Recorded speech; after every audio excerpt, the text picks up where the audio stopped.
এখানে যারা এখন জয়েন করলেন তারা কি সবাই কি অ্যাপ্লিকেশন প্রসেসের মধ্যে আছেন বিপিআরবি তে?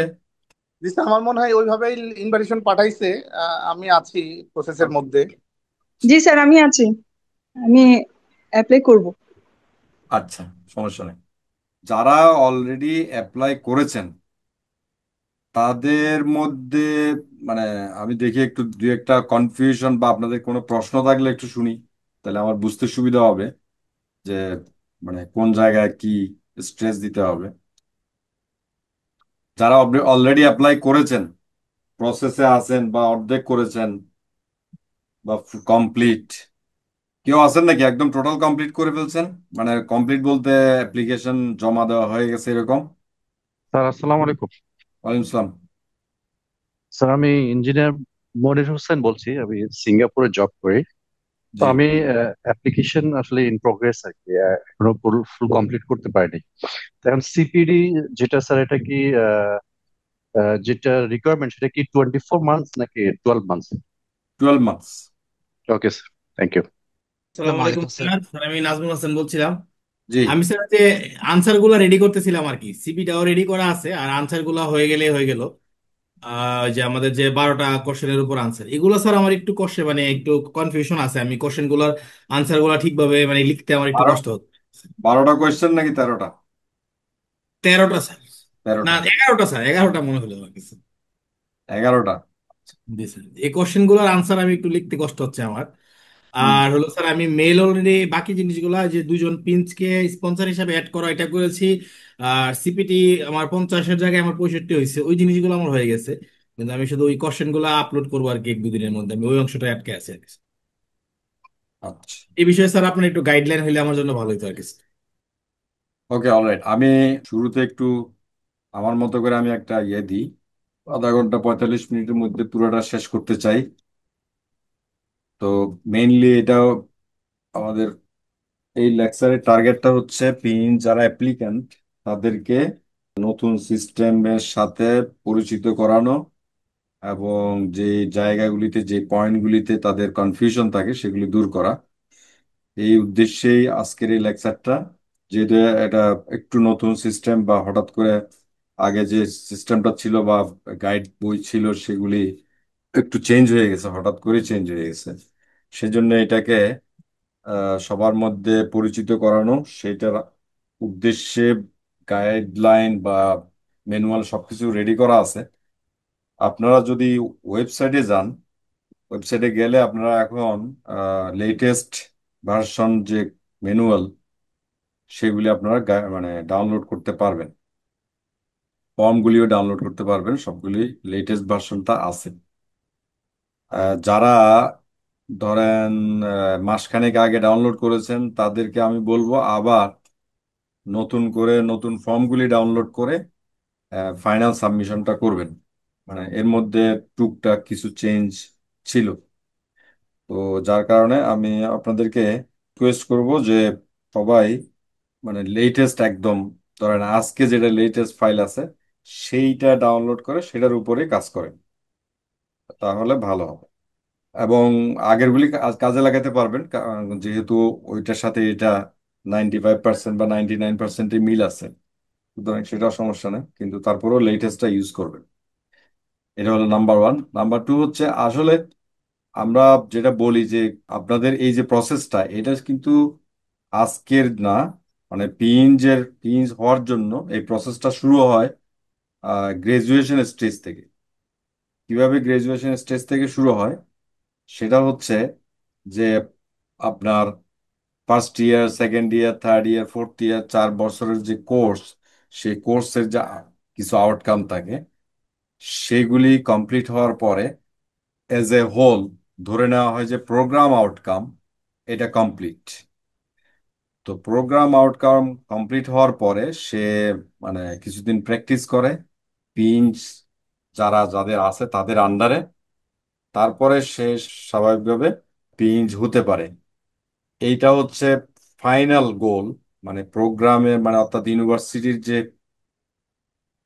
এডুকেশনটা সেটার ফাইনাল গোল হচ্ছে এটা, এটা না বা এটাও না, বাট এখান থেকে শুরু করে আলটিমেটলি এই পর্যন্ত যাওয়ার যে জার্নিটা, এটা টোটালটাই হলো ইউনিভার্সিটির ফাইনাল প্রোগ্রাম এডুকেশনাল অবজেক্টিভ হিসেবে, মানে ইউনিভার্সিটির মিশন ভিশনের মধ্যে উল্লেখ থাকে।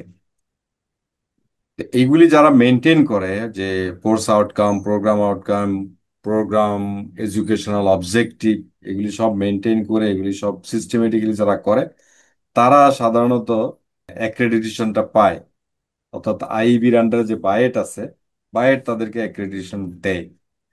এখনো পর্যন্ত বাংলাদেশে হয়তো অনেকেই অ্যাক্রেডিটেড না, বাট খুব শীঘ্রই হয়তো তারা হয়ে যাবে, প্রসেসের মধ্যে আছে। মানে যেটা বলতেছিলাম সেটা হচ্ছে যে এরকম একটা ইউনিভার্সিটিতে যদি কেউ পড়াশোনা করে যেটা অ্যাক্রেডিটেড, তারপরে সে ট্রেনিং নেয়, এক্সপিরিয়েন্স গেইন করে আন্ডারে প্রফেশনাল ইঞ্জিনিয়ার, পিএইচ, তারপরে সে যখন পরীক্ষা দিবে, মানে বিপিআরবি হোক বা যে দেশে পরীক্ষা দিবে, হওয়ার পরে যখন সে পিএইচ হবে, তখন সে ইন্ডিপেন্ডেন্টলি প্র্যাকটিস করবে। এটাই হলো ইন্টারন্যাশনাল সিস্টেম। তা আমরা এবার দেখি যে আমাদের এইখানে যে পিএইচ হওয়ার জন্য অনেকগুলি প্রি আছে। প্রি হলো ডোমেস্টিক পিএইচ, যেটা সেটার জন্য 7 বছর এক্সপেরিয়েন্স আর 30 ঘন্টা সিপিডি। আর ইন্টারন্যাশনাল পিএইচ যেটা, সেটার জন্য হলো 8 বছরের এক্সপিরিয়েন্স আর 50 ঘন্টা সিপিডি। তা আমরা এখন এটার মধ্যেই থাকি। আচ্ছা, এখন রেজিস্ট্রেশন প্রসেসটা আপনারা অলরেডি বুঝে ফেলছেন যে অনলাইন অ্যাপ্লিকেশন হবে, স্ক্রুটিনি হবে, রিটেন এক্সাম হবে, তারপরে ভাইবা হবে। এগুলি হচ্ছে মেইন স্টেপস।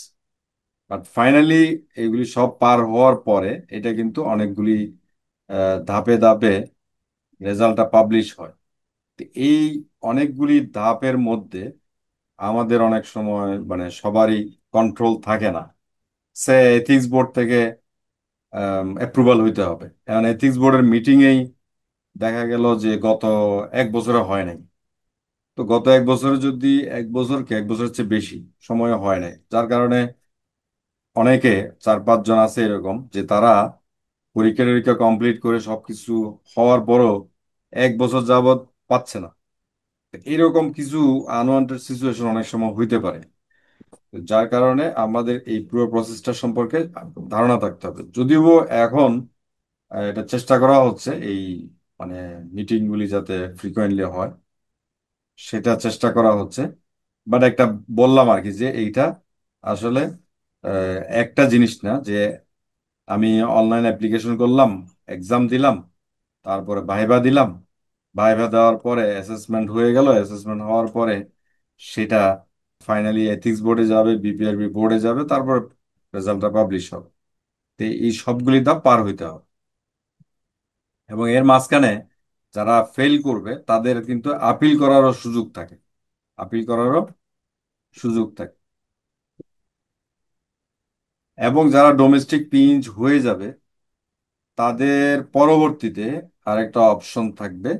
তারা অনলাইনে অ্যাপ্লাই করবে, এক্সাম, রিটেন এক্সাম দিবে না, ভাইভা দিবে না, 50 ঘন্টা সিপিডি জমা দিবে, তারপরে তাদের অ্যাসেসমেন্ট করে তাদেরটাকে ডোমেস্টিক পিঞ্চ থেকে ইন্টারন্যাশনাল পিঞ্চে কনভার্ট করা হবে। এটা হচ্ছে পরবর্তী ধাপ। আচ্ছা, এখন ডোমেস্টিক পিঞ্চটা একটা মানে গ্র্যান্ডফাদার রুল করে খুব শর্ট টাইমের জন্য, 6 মাস 1 বছরের জন্য লিমিট করে করা হচ্ছে। সেখানেও তাদেরকে কি করতে হবে? অনলাইনে অ্যাপ্লাই করতে হবে। মানে ডোমেস্টিক পিন্স তারা পাবে, তাদের স্পেশাল একটা রুলে দেওয়া হচ্ছে তাদেরকে একটু, মানে কি বলা যায় যে, মানে একটু ছাড় দেওয়া হচ্ছে।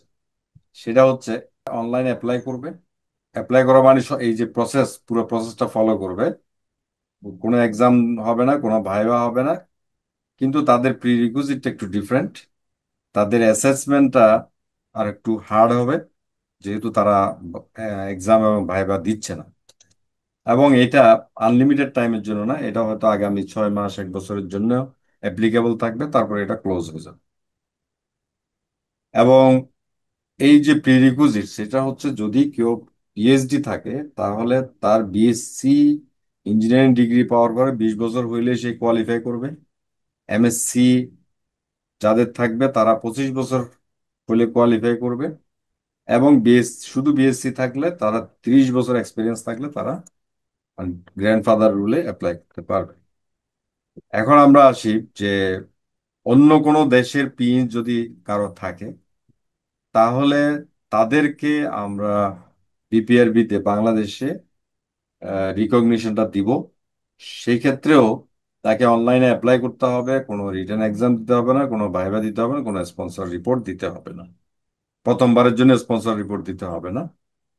এই হচ্ছে তাদের জন্য মানে একটু রিল্যাক্স করা হলো, কারণ তারা অলরেডি আর একটা ভালো মানে ইন্টারন্যাশনাল একটা মানে ইয়েতে অলরেডি রিকগনাইজড, পরীক্ষা টরীক্ষা দিয়ে ওটা পেয়ে গেছে।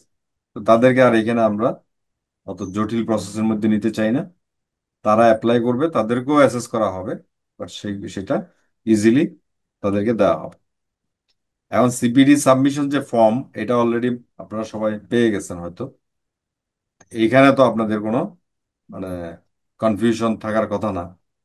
তো এইটা আশা করি আপনারা বুঝতে পেরেছেন যে এখানে টাইটেলটা থাকবে, এখানে অর্গানাইজার এবং প্রেজেন্টার বা মেন্টর যে পড়াইলো তার নামটা থাকবে, অর্গানাইজার এবং ট্রেনারের নাম থাকবে, এখানে ডেট থাকবে, আর টাইম ডিউরেশন থাকবে, কতটা থেকে কতটা বা কয় কয় তারিখ থেকে কয় তারিখ। এবং ফাইনালি এখানে আপনি বলবেন যে কয় ঘন্টা, দিনে কখনো 6 ঘন্টার বেশি হবে না, এটা আপনারা খেয়াল রাখবেন। ওয়েট ফ্যাক্টর আমাদের ওয়েবসাইটে দেওয়া আছে, সেখান থেকে ওয়েট ফ্যাক্টরটা নিয়ে সিপিডি ক্লেমটা এইটার সাথে এটা গুণ করলে এটা পেয়ে যাচ্ছে। এবং এটা সিরিয়াল নাম্বার 1 2 3 যতগুলি হবে সবগুলি সিরিয়াল করে আপনার দিয়ে দিলাম, এটার ফরম্যাট দেওয়া আছে। আর এখানে প্রত্যেকটা সিরিয়াল নাম্বারের পাশে ওই টপিকটা লিখে তার লার্নিং রিপোর্টটা এখানে দিয়ে দিবেন। লার্নিং রিপোর্টটা হচ্ছে আপনি ওইখান থেকে কি শিখলেন, কি এটার বেনিফিট, কি নিয়ে ডিসকাস হলো, সেটা এখানে লিখে দিলেন।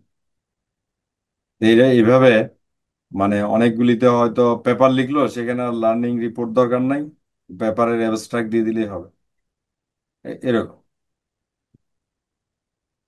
এবং আপনাদের সুবিধার্থে, আপনারা বোঝার সুবিধার্থে, যে আমাদের এখানে যে মার্কিং গুলি করা হবে, সেই মার্কিংটা হচ্ছে প্রত্যেকটা কোশ্চেনের এগেনস্টে, প্রত্যেকটা মানে আইটেমের এগেনস্টে, ভাইবা হোক যাই হোক, প্রত্যেকটার এগেনস্টে একটা মার্কিং সিস্টেম আছে। সেটা তো হলো 0 থেকে 4 পর্যন্ত হয়।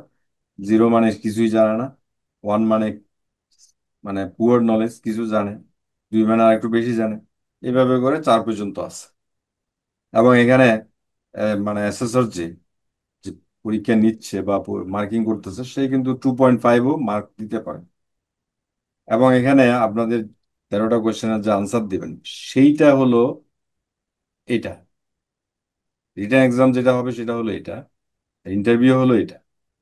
এই তিনটাতেই আবার এই এইটার মধ্যে তো 13টা আছে, প্রত্যেকটার ভিতরে আবার মার্কিং হবে, সেগুলি সব অ্যাভারেজ করে এখানে একটা গ্রেড বসানো হবে, যেটা 4-এর মধ্যে কত পাইলো সেটা সে পাবে। রিটেন এক্সামও একই, 5টা প্রশ্ন প্রশ্ন থাকবে, প্রত্যেকটাতে মার্কিং হবে, সেগুলি অ্যাভারেজ করে ফাইনালি এইখানে কিন্তু মার্কিং হবে, মানে অ্যাভারেজ মার্কটা। ইন্টারভিউ তো একই। এখন এখানে আপনাদের একটা জিনিস জানতে হবে, সেটা হলো যদি কোনো candidate grade point less than 2 পায় ইন এনি পার্ট, মনে করেন আপনার এখানে 13টা কোয়েশ্চেন আনসার দিলেন, 13টার মধ্যে একটা কোয়েশ্চেনে যদি আপনি 1 পান বা 0 পান, তার মানে আপনার এই আর বাকি সব কিন্তু 0 হয়ে গেছে। এটা হচ্ছে একটা জটিল নিয়ম। এইটা আহ, বাট এটা হচ্ছে 2, 4-এর মধ্যে 2 পাইতে হবে। বা এইখানে যদি অ্যাভারেজ আসলে 2-র নিচে আসার কোনো সুযোগ নাই, কারণ হলো কোনো জায়গায় যদি 2-র নিচে আসে তাহলে সেটা অ্যাভারেজে করা হয় না, তখন এটা 0 হয়ে যাবে। তো এটা 0 হয়ে গেলে এগুলিতে আপনি 4 পাইলেও লাভ নাই, আলটিমেটলি পুরোটাই 0 হয়ে যাবে। এই জিনিসটাই হলো এখানে সবচেয়ে ক্রিটিক্যাল এবং জটিল। বাট আদারওয়াইজ বাকি সব জিনিস অ্যাজ ইউজুয়াল বা নর্মাল। এইটা হচ্ছে আপনাদের জন্য বেশি গুরুত্বপূর্ণ না, বাট তারপরও আমি বলতে পারি যে এখানে দুইজন অ্যাসেসর আপনাদেরকে অ্যাসেস করে, একজন অ্যাসেসর অ্যাসেস করলো, আরেকজন অ্যাসেসর অ্যাসেস করলো, মানে এই দুই অ্যাসেসরের মার্ক আবার অ্যাভারেজ করা হয় না এখানে। যে এই অ্যাসেসমেন্ট সিস্টেমটা, সেটা হচ্ছে আপনি একটু খেয়াল করলে বুঝতে পারবেন যে অ্যাসেসর ওয়ান এর ক্ষেত্রে একজন সে মার্ক পাইলো greater than or equal to 3, মানে আরেকজনের ক্ষেত্রেও মার্ক পাইলো greater than or equal to 3, তাহলে দুই ক্ষেত্রে সে পাশ করলো, ফাইনালি সে পাশ করলো। এখন এমন যদি হয় যে একজনের ক্ষেত্রে 2.85 এর কম, আরেকজনের ক্ষেত্রেও 2.85 এর কম, তাহলে সে একদম ক্লিয়ারলি ফেল করলো। এই দুইটা কোনো জটিলতার কিছু নাই। জটিলতাটা তৈরি হলো যে একজন অ্যাসেসর তাকে মার্কিং করলো 3.5 এর উপরে, 4-এর মধ্যে সে 3.5 বা 3.6 পেল, আরেকজন অ্যাসেসরের যে মার্ক সেখানে সে 2 এর নিচে পাইলো। তো 2 এর নিচে পাইলে তো আমরা জানি যে এটা মানে মানে একেবারে ফেল। এইটা হলো যে একজন এসএসর এত হাই গ্রেড দিল, আরেকজন এসএসর এত পুয়ার গ্রেড দিল, তাহলে এখানে সামথিং ইজ রং। তখন এইটা থার্ড আম্পায়ারের কাছে যাওয়ার মতো বিষয় হয়ে যাবে, এবং সেইখানে যাবে, সেইখানে এটা ফাইনাল সিদ্ধান্তটা হবে। আর বাকি যেটা, যেমন একজন 2.85 থেকে 3 পেল, তো এইটাকে বলা হয় এটা বর্ডার লাইন, মানে এটা সে ফেল, এটা এটা ফেল। আরেকজনের ক্ষেত্রে মানে 2.85 এর নিচে, এটা ক্লিয়ার ফেল, এটা হলো মোটামুটি ফেল আর কি, মানে 3-এর নিচে, এটাও 3-এর নিচে, 3-এর নিচে হলে তো ফেল। এই ক্ষেত্রেও এটা ফেল। শুধুমাত্র মানে এইটা যদি এমন হয় যে 2.85 থেকে 3, তার মানে এটা ফেল বাট পাশের কাছাকাছি, আরেকটাতে হলো একটু পাস আছে, ভালোভাবে পাস আছে, তাহলে তাকে কনসিডার করা হয়, কনসিডার করে পাস করানোর ব্যবস্থা করা হয়। তো এরকম কিছু মানে ক্রিটিক্যাল বিষয় আছে যেগুলি মানে ইন্টারন্যাশনাল গাইডলাইন ফলো করে তৈরি করা।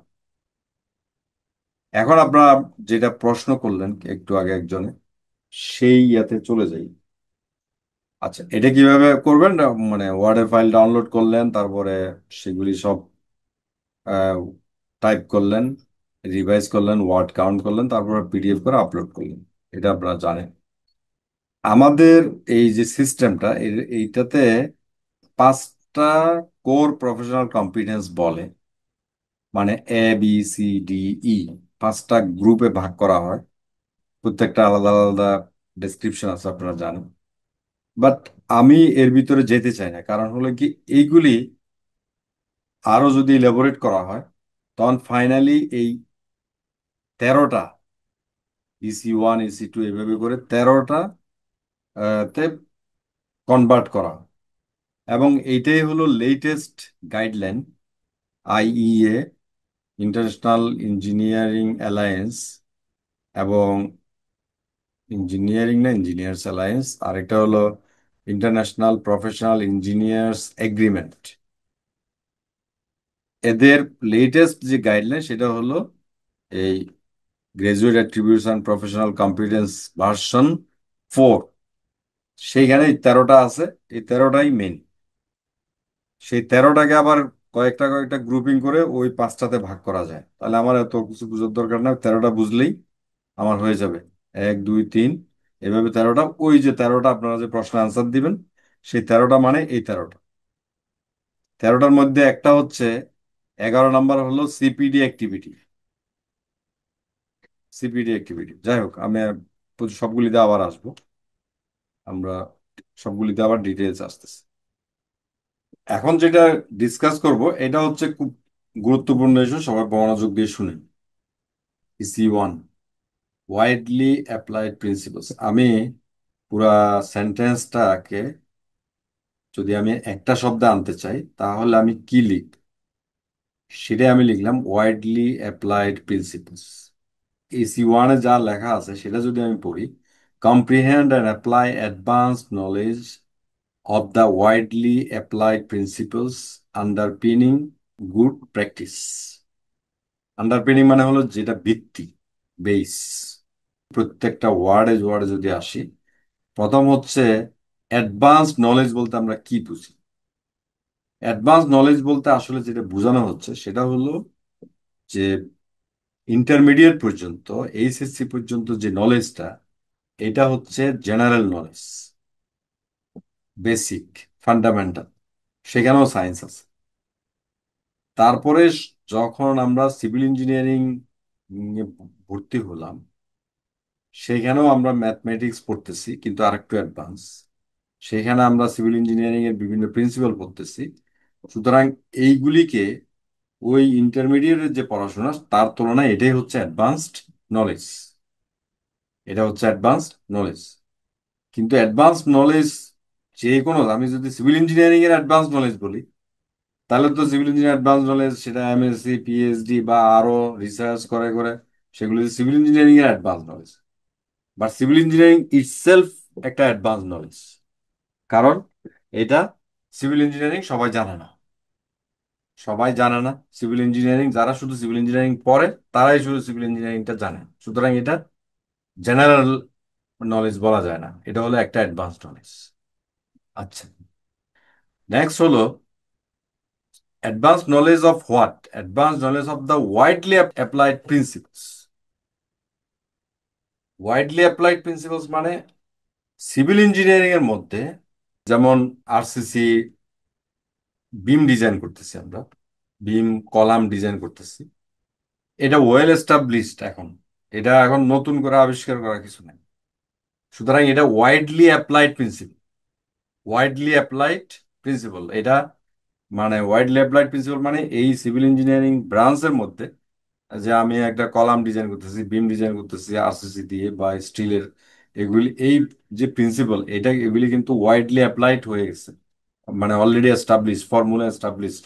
এটা নিয়ে আর কোনো মানে প্রশ্ন নাই। হয়তো রিসার্চ করে অনেক কিছু বের করতেছে, কিন্তু এখানে অনেকগুলি জিনিস ওয়াইডলি অ্যাপ্লাইড প্রিন্সিপালস এর মতো হয়ে গেছে। সুতরাং এই বিষয়টাই হচ্ছে widely applied principles আন্ডারপিনিং good practice, এবং যেটা ভিত্তি তৈরি করে গুড প্র্যাকটিসের। মানে গুড প্র্যাকটিস মানে হচ্ছে যে এটার মাধ্যমে প্র্যাকটিস করে যে সোশ্যাল যে ইনফ্রাস্ট্রাকচার বা ইনফ্রাস্ট্রাকচারের, অর্থাৎ সোসাইটিতে কন্ট্রিবিউট করা যায় সেরকম জিনিস তৈরি করা যাচ্ছে। সেই জন্য এটা হলো আন্ডারপিনিং গুড প্র্যাকটিস। আন্ডারপিনিং মানে হলো যার উপর ভিত্তি, মানে এটা হলো বেস। তাহলে as a whole you must be a civil engineer, এটাই হলো আমার advance knowledge, who knows all branches of civil engineering. মানে এটার মানে হলো আপনাকে সিভিল ইঞ্জিনিয়ার হইতে হবে, যেটা যে সিভিল ইঞ্জিনিয়ারিং এর সব ব্রাঞ্চে সে জানবে। আরসিসি জানবে, স্টিল স্ট্রাকচার জানবে, জিওটেকনিক্যাল জানবে, ওয়াটার রিসোর্স জানবে, এনভায়রনমেন্ট জানবে, সবই জানবে। সবই জানবে, কিন্তু কোনোটাই স্পেশালাইজ না, সেই স্পেশালিস্ট না। বাট আরসিসি, এই জন্য দেখা যায় যে আন্ডার গ্রাজুয়েটে সবকিছু একটু একটু থাকে। এর মানে কোনোটাই সে স্পেশালিস্ট না, বাট সবই সে জানে। Widely applied principles means you know all about civil engineering fundamentals, but don't need to be a specialist. Widely applied principles এর আগে আমি বলছি। তাহলে অ্যাডভান্স নলেজ, যেমন লেভেল 1, লেভেল 2 কোর্সেস আর বেসিক সায়েন্স কোর্স, লেভেল 3 আর level 4 courses আর advance knowledge. আমরা যখন civil engineering ভর্তি হই, মানে লেভেল 1-এ দেখা যায় ম্যাথমেটিক্স, ফিজিক্স, অমুক সমুক পড়াচ্ছে, তাহলে এগুলো বেসিক সায়েন্স। তারপর যখন আমি লেভেল 3, 4-এ গেলাম, সেখানে কিন্তু সিভিল ইঞ্জিনিয়ারিং এর মানে মধ্যে আস্তে আস্তে ঢুকা শুরু করে। সুতরাং সেগুলি হচ্ছে অ্যাডভান্সড নলেজ। বাট আবার সিভিল ইঞ্জিনিয়ারিং পাশ করার পরে একজন এমএসসি, পিএইচডি করতেছে, তাহলে সেটা তো আরো অ্যাডভান্সড। সেটা হচ্ছে সিভিল ইঞ্জিনিয়ারিং এর উপর অ্যাডভান্সড। মানে সুতরাং এখানে একটু কনফিউশন যেন না হয়, because you studied specifically civil engineering but not the basic science.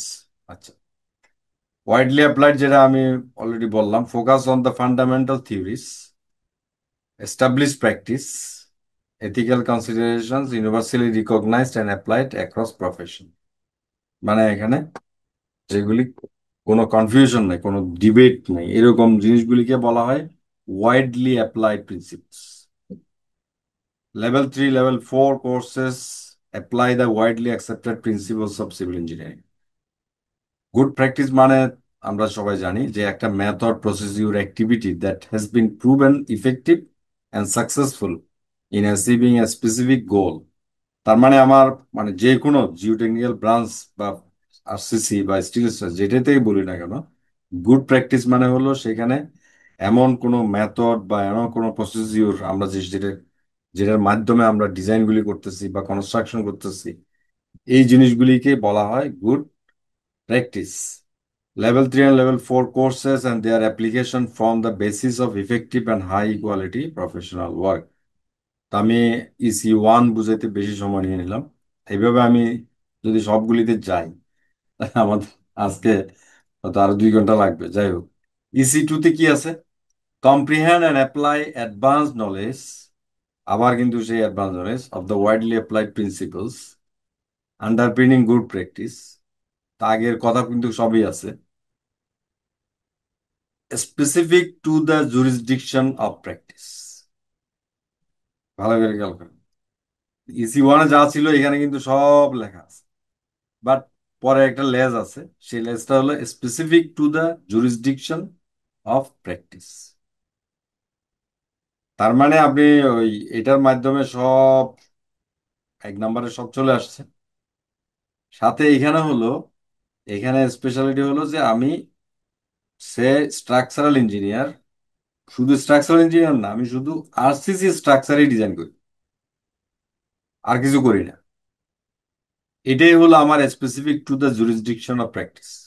মানে আমার প্র্যাকটিসের এরিয়া হলো এটা, যে আরসিসি স্ট্রাকচারে আমি ডিজাইন করি। তাহলে তার জুরিসডিকশন অফ প্র্যাকটিস হলো আরসিসি স্ট্রাকচার ডিজাইন করা, এবং এটার উপরে সে খুব ভালো নলেজ রাখে, ভালো কাজ করে, অনেক এক্সপিরিয়েন্স, অনেক পড়াশোনা করে। আর বাকিগুলি কিছুই জানে না সেরকম না, বাকিগুলিও সে জানে। এই হলো EC2 কাভার করলো। এরপর হলো EC3, define to analyse complex problem. Define, investigate, analyze complex problems using data and information technologies where applicable. A newly constructed machine foundation has undergone excessive settlement. A research work at the MSc and PhD levels requires all this. এখন sir কোনো এক জায়গায় একটা problem হলো, সেটা হলো মানে আমি যেই জুরিসডিকশন, আমি যেই এরিয়াতে প্র্যাকটিস করি, সে প্র্যাকটিস রিলেটেড, আমি জিওটেকনিক্যাল ইঞ্জিনিয়ার। এক জায়গায় একটা প্রবলেম হলো যে মেশিন ফাউন্ডেশন অতিরিক্ত সেটেলমেন্ট হয়ে গেছে, তাহলে এটা একটা প্রবলেম, এবং প্রবলেমটা রেগুলার প্রবলেম না, এটা একটা কমপ্লেক্স প্রবলেম। এখন আমাকে এটা দায়িত্ব দেওয়া হলো, বা আমাকে অ্যাসাইন করলো, আমাকে কনসালটেন্ট হিসেবে নিয়োগ দিল, যেটাই হোক। এখন আমার প্রথম কাজ হচ্ছে এটাকে ডিফাইন করা, এটা কি, প্রবলেমটা কি, এটা প্রবলেমটা ডিফাইন করা, বুঝা প্রবলেমটা কি। এটা হলো সেটেলমেন্ট হচ্ছে, এবং এটার কারণে কি কি সমস্যা হচ্ছে, এগুলি সব মিলে আমি এটা প্রবলেমটাকে ডিফাইন করলাম। তারপরে ইনভেস্টিগেট শুরু করলাম, এটা কেন হচ্ছে, সাবসল ইনভেস্টিগেশন করলাম, সেটেলমেন্ট মেজার করলাম, এবং কনস্ট্রাকশন হিস্টোরি নিলাম, কোন সময় কি করলো না করলো সব নিলাম। তাহলে এটা হচ্ছে আমার ইনভেস্টিগেশন প্রসেস। সাথে আমি কিছু অ্যানালাইসিস করলাম, সেটেলমেন্ট ক্যালকুলেশন করলাম, হ্যাঁ, 3D মডেল করলাম, পুরো প্রবলেমটা সলভ করার জন্য আমার মানে অনেকগুলি অ্যানালাইসিস করলাম। তাহলে আমি অ্যানালাইসিস করলাম, এবং এগুলি করতে গিয়ে আমি ওদের যে ডাটা ইনফরমেশন নিচ্ছি সেগুলি তো নিচ্ছি, যেখানে যা দরকার সেটা নিচ্ছি। তাহলে এই যে কাজটা, এটাই হচ্ছে EC3, define, investigate and analyse complex problems using data and information technologies where applicable.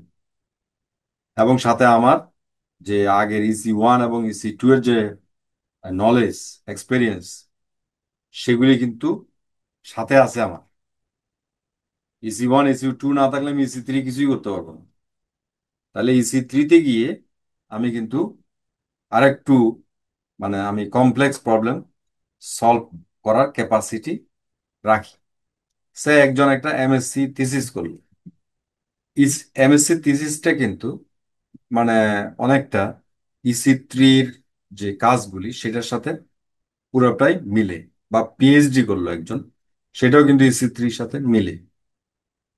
তাহলে এখন সে যদি MSc করে থাকে, সে বলবে যে আমি MSc করছি, সেখানে আমি এরকম একরকম কাজ করছি, এই একটু ডিফাইন করছি, এই করছি, সেই করছি, সেটা সে ডেসক্রাইব করলে সে কিন্তু EC3-তে মার্ক পেয়ে যাচ্ছে। PhD করলে তো আরো বেশি পাচ্ছে। এবং সে যদি আরো কয়েকটা পেপার লিখে থাকে, তাহলে আরো মানে ওগুলি বললেও কিন্তু EC3 পাচ্ছে। কারণ পেপার লিখতে গেলে, পেপার পাবলিশ করার জন্য তা আলটিমেটলি তো এই প্রসেসগুলি কমপ্লিট না করলে পেপার হবে না। এই হলো EC3। এখন তাহলে EC1 যে আমি আমার যে কমপ্লাই করে, সেটা আমি কিভাবে বুঝাবো? EC1 যে কমপ্লাই করে সেটা বুঝাইতে হবে যে আমি যে ইউনিভার্সিটিতে পড়াশোনা করছি, আন্ডার গ্রাজুয়েট পড়াশোনা করছি, সে পড়াশোনার মধ্যে আমার এই সাবজেক্ট ছিল, এইগুলি ছিল, এখানে এই এই পড়াশোনা করছি, এই করছি, সেই করছি। সুতরাং আমার EC1টা আসলে কমপ্লাই করে। এবং সাথে আমি এতদিন এই যে প্র্যাকটিস করতেছি, পড়াশোনা করতেছি, সেমিনার অ্যাটেন্ড করতেছি, এগুলি সবগুলি কিন্তু EC1-এর পরে। তবে EC1টা হচ্ছে মেইনলি আমরা যেই ইউনিভার্সিটি আন্ডার গ্রাজুয়েটটা শেষ করলো, তার তার EC1 ফুলফিল হয়ে গেছে। সুতরাং তাকে সেটা বুঝে বলতে হবে। আর EC2 হচ্ছে সে পাশ করার পরে যেটার উপর প্র্যাকটিস করতেছে, সেটার উপরে বিভিন্ন কোর্স করছে, ট্রেনিং করছে, নিজে প্র্যাকটিস করছে, আরেকজন সিনিয়র ইঞ্জিনিয়ারের সাথে কাজ করছে, এগুলি তাকে বলতে হবে। সে যদি বলে যে আমি এই করছি, আমি পাশ করার পরে এই বিষয়ের উপরে স্পেশাল ট্রেনিং নিছি, আমি এইটার উপরে আরেকজনের আন্ডারে এই প্রজেক্ট করছি, হ্যাঁ আমি নিজে এটা করছি, তাহলে এটা হচ্ছে তার স্পেসিফিক কাজের দিল, তখন EC2টা কম হলো। EC3-তে একটু একটা কমপ্লেক্স প্রবলেম যে আমি কিভাবে কিভাবে সলভ করলাম, কিভাবে ডিফাইন করলাম, কি হয়েছিল, এটা পুরোটা ডিসক্রাইব করতে পারে, বা MSc PhD দিলে তাহলে এটা কমপ্লিট হবে। সরি, EC3-তে শুধু পর্যন্ত, define, investigate, analyse and complex problem পর্যন্ত। ফাইনালি EC4 হলো solution to a complex problem. ওইখানে থ্রিতে যা যে পর্যন্ত করা হলো, সেটা করে যদি শেষ করে দিই, তাহলে এটা সলিউশন হলো না। পরে যদি আমি এটা সলিউশন করি, ওই প্রবলেমটাকে সলভ করি, সলিউশন দিই, তখন এটা হচ্ছে EC4-এ যাবে। এবং design or develop solution to complex problems considering a variety of perspectives, taking into account variety of perspective কি, আসলে economy, safety, social problem, social aspect, environmental aspect, need of the client, finally তো মানে প্রবলেমটা solve করতে হবে। এই জিনিসগুলিও মাথায় রাখতে হবে, প্রবলেমটাও সলভ করতে হবে। এইভাবে করে যদি আমি প্রবলেমটা সলভ করি, সেইটা আমি ডেসক্রাইব করি, তাহলে আমার EC4টা কমপ্লিট হয়। অর্থাৎ EC3 এবং EC4 একটার সাথে একটা লিঙ্কড। কারণ EC3 থাকলেই আমার EC4 হবে, EC3 না থাকলে EC4 কিভাবে হবে, কোত্থেকে হবে? কিন্তু MSc বা PhD-তে অনেক সময় define, investigate, analyse complex problems হয়, অনেক সময় সলিউশন হয় না। MSc PhD-তে অনেক সময় সলিউশন হয় না, সলিউশন করা নাও হতে পারে। একজন PhD করলো একটা প্রবলেম নিয়ে, কিন্তু ফাইনালি সলিউশন হয় না, হইতে পারে। তারপরে তার PhD হয়ে যায়, কিন্তু প্রবলেমের সলিউশন হয় না, হয়তো আরেকজন পিএইচডি করলো, আরো তিনজন পিএইচডি করলো, তারপর হয়তো সলিউশনটা হইতে পারে। সুতরাং এইখানে প্রবলেম সলিউশন হয় না। কিন্তু প্র্যাকটিক্যাল প্রবলেমের ক্ষেত্রে আমার এমএসসি পিএইচডি ছাড়াও আমরা কিন্তু অনেক সময় কমপ্লেক্স প্রবলেম সলভ করি। সেটা যে এই সবগুলি আসপেক্ট মাথায় রেখে আমাকে করতে হবে, এবং করলে আমি এই C4টা কমপ্লিট করলাম। এরপর হলো EC5, আউটকাম অ্যান্ড ইম্প্যাক্ট। আমাদের আগে বুঝতে হবে আউটকাম কি জিনিস, আউটপুট কি জিনিস, ইনপুট কি জিনিস, এগুলো একটু বুঝতে হবে। এই জন্য ওখানে আগে একটা স্লাইড ছিল। আচ্ছা, অসুবিধা নেই, এখানে বলি। Evaluate the outcomes and impacts of complex activities. EC3-তে আমরা কমপ্লেক্স প্রবলেমস অ্যানালাইসিস করলাম, অ্যানালাইসিস পর্যন্ত গেলাম। EC4-এ গিয়ে সলিউশন করলাম। EC5-এ হলো এটাকে আবার ইভ্যালুয়েট করতে হবে। কিসের ইভ্যালুয়েশন? Outcome and impact. তাহলে আউটকাম কি জিনিস, ইম্প্যাক্ট কি জিনিস? এটা তো ইংলিশ, আমাদের কাছে সবই একই মনে হয়। হ্যাঁ, আউটকামও যায়, ইম্প্যাক্টও তাই, এরকম মনে হয় আমার কাছে। আউটপুটও তাই। আসলে তা না।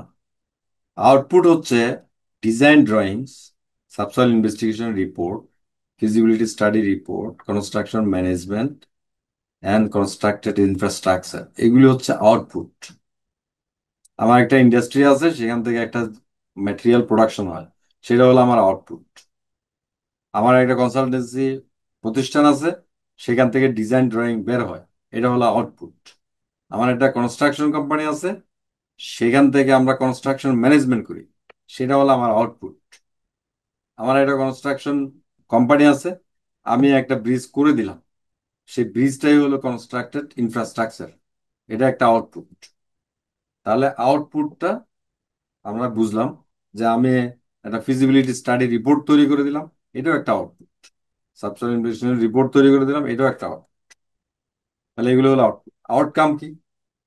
সে you constructed a bridge on a river, this is output, not outcome. আউটকামটা হচ্ছে শর্ট টার্ম আউটকাম। আউটকামটা দুই প্রকার, একটা হলো শর্ট টার্ম আর একটা হলো মিডল টার্ম। শর্ট টার্ম যে আউটকাম, সেটা হচ্ছে সলভ দ্য কমিউনিকেশন প্রবলেম। মানে আমি ব্রিজটা করলাম, করার কারণে ইমিডিয়েটলি এই পারের লোক ওই পারে যেতে পারতেছে, ওই পারের লোক এই পারে আসতে পারতেছে, তাদের মধ্যে যে যোগাযোগটা, সেটা খুব ভালো হচ্ছে। তাহলে তাদের যে যোগাযোগের প্রবলেম ছিল, যাতায়াতের প্রবলেম ছিল, সেটা সলভড। এটা হলো short term outcome, immediately solve হয়ে গেছে। মিডল টার্ম আউটকাম হচ্ছে এটা ব্রিজটা করার কারণে নদীতে ভাঙন হচ্ছে, 3-4 বছর পরে শুরু হলো। হ্যাঁ, 4-5 বছর মধ্যে দেখা গেল দুই পারের লোকজন মানে বড়লোক হয়ে যাচ্ছে, জমির দাম বেড়ে গেছে, development of the economy of that area, এগুলো হচ্ছে মিডল টার্ম আউটকাম। এখন তাহলে ইম্প্যাক্টটা কি? ইম্প্যাক্টটা হচ্ছে লং টার্ম ইফেক্ট। টোটাল 20-30 বছর, 40 বছর, 50 বছরে হয়তো ব্রিজের কারণে ইকোলজি চেঞ্জ হয়ে যাচ্ছে, এনভায়রনমেন্ট চেঞ্জ হয়ে যাচ্ছে।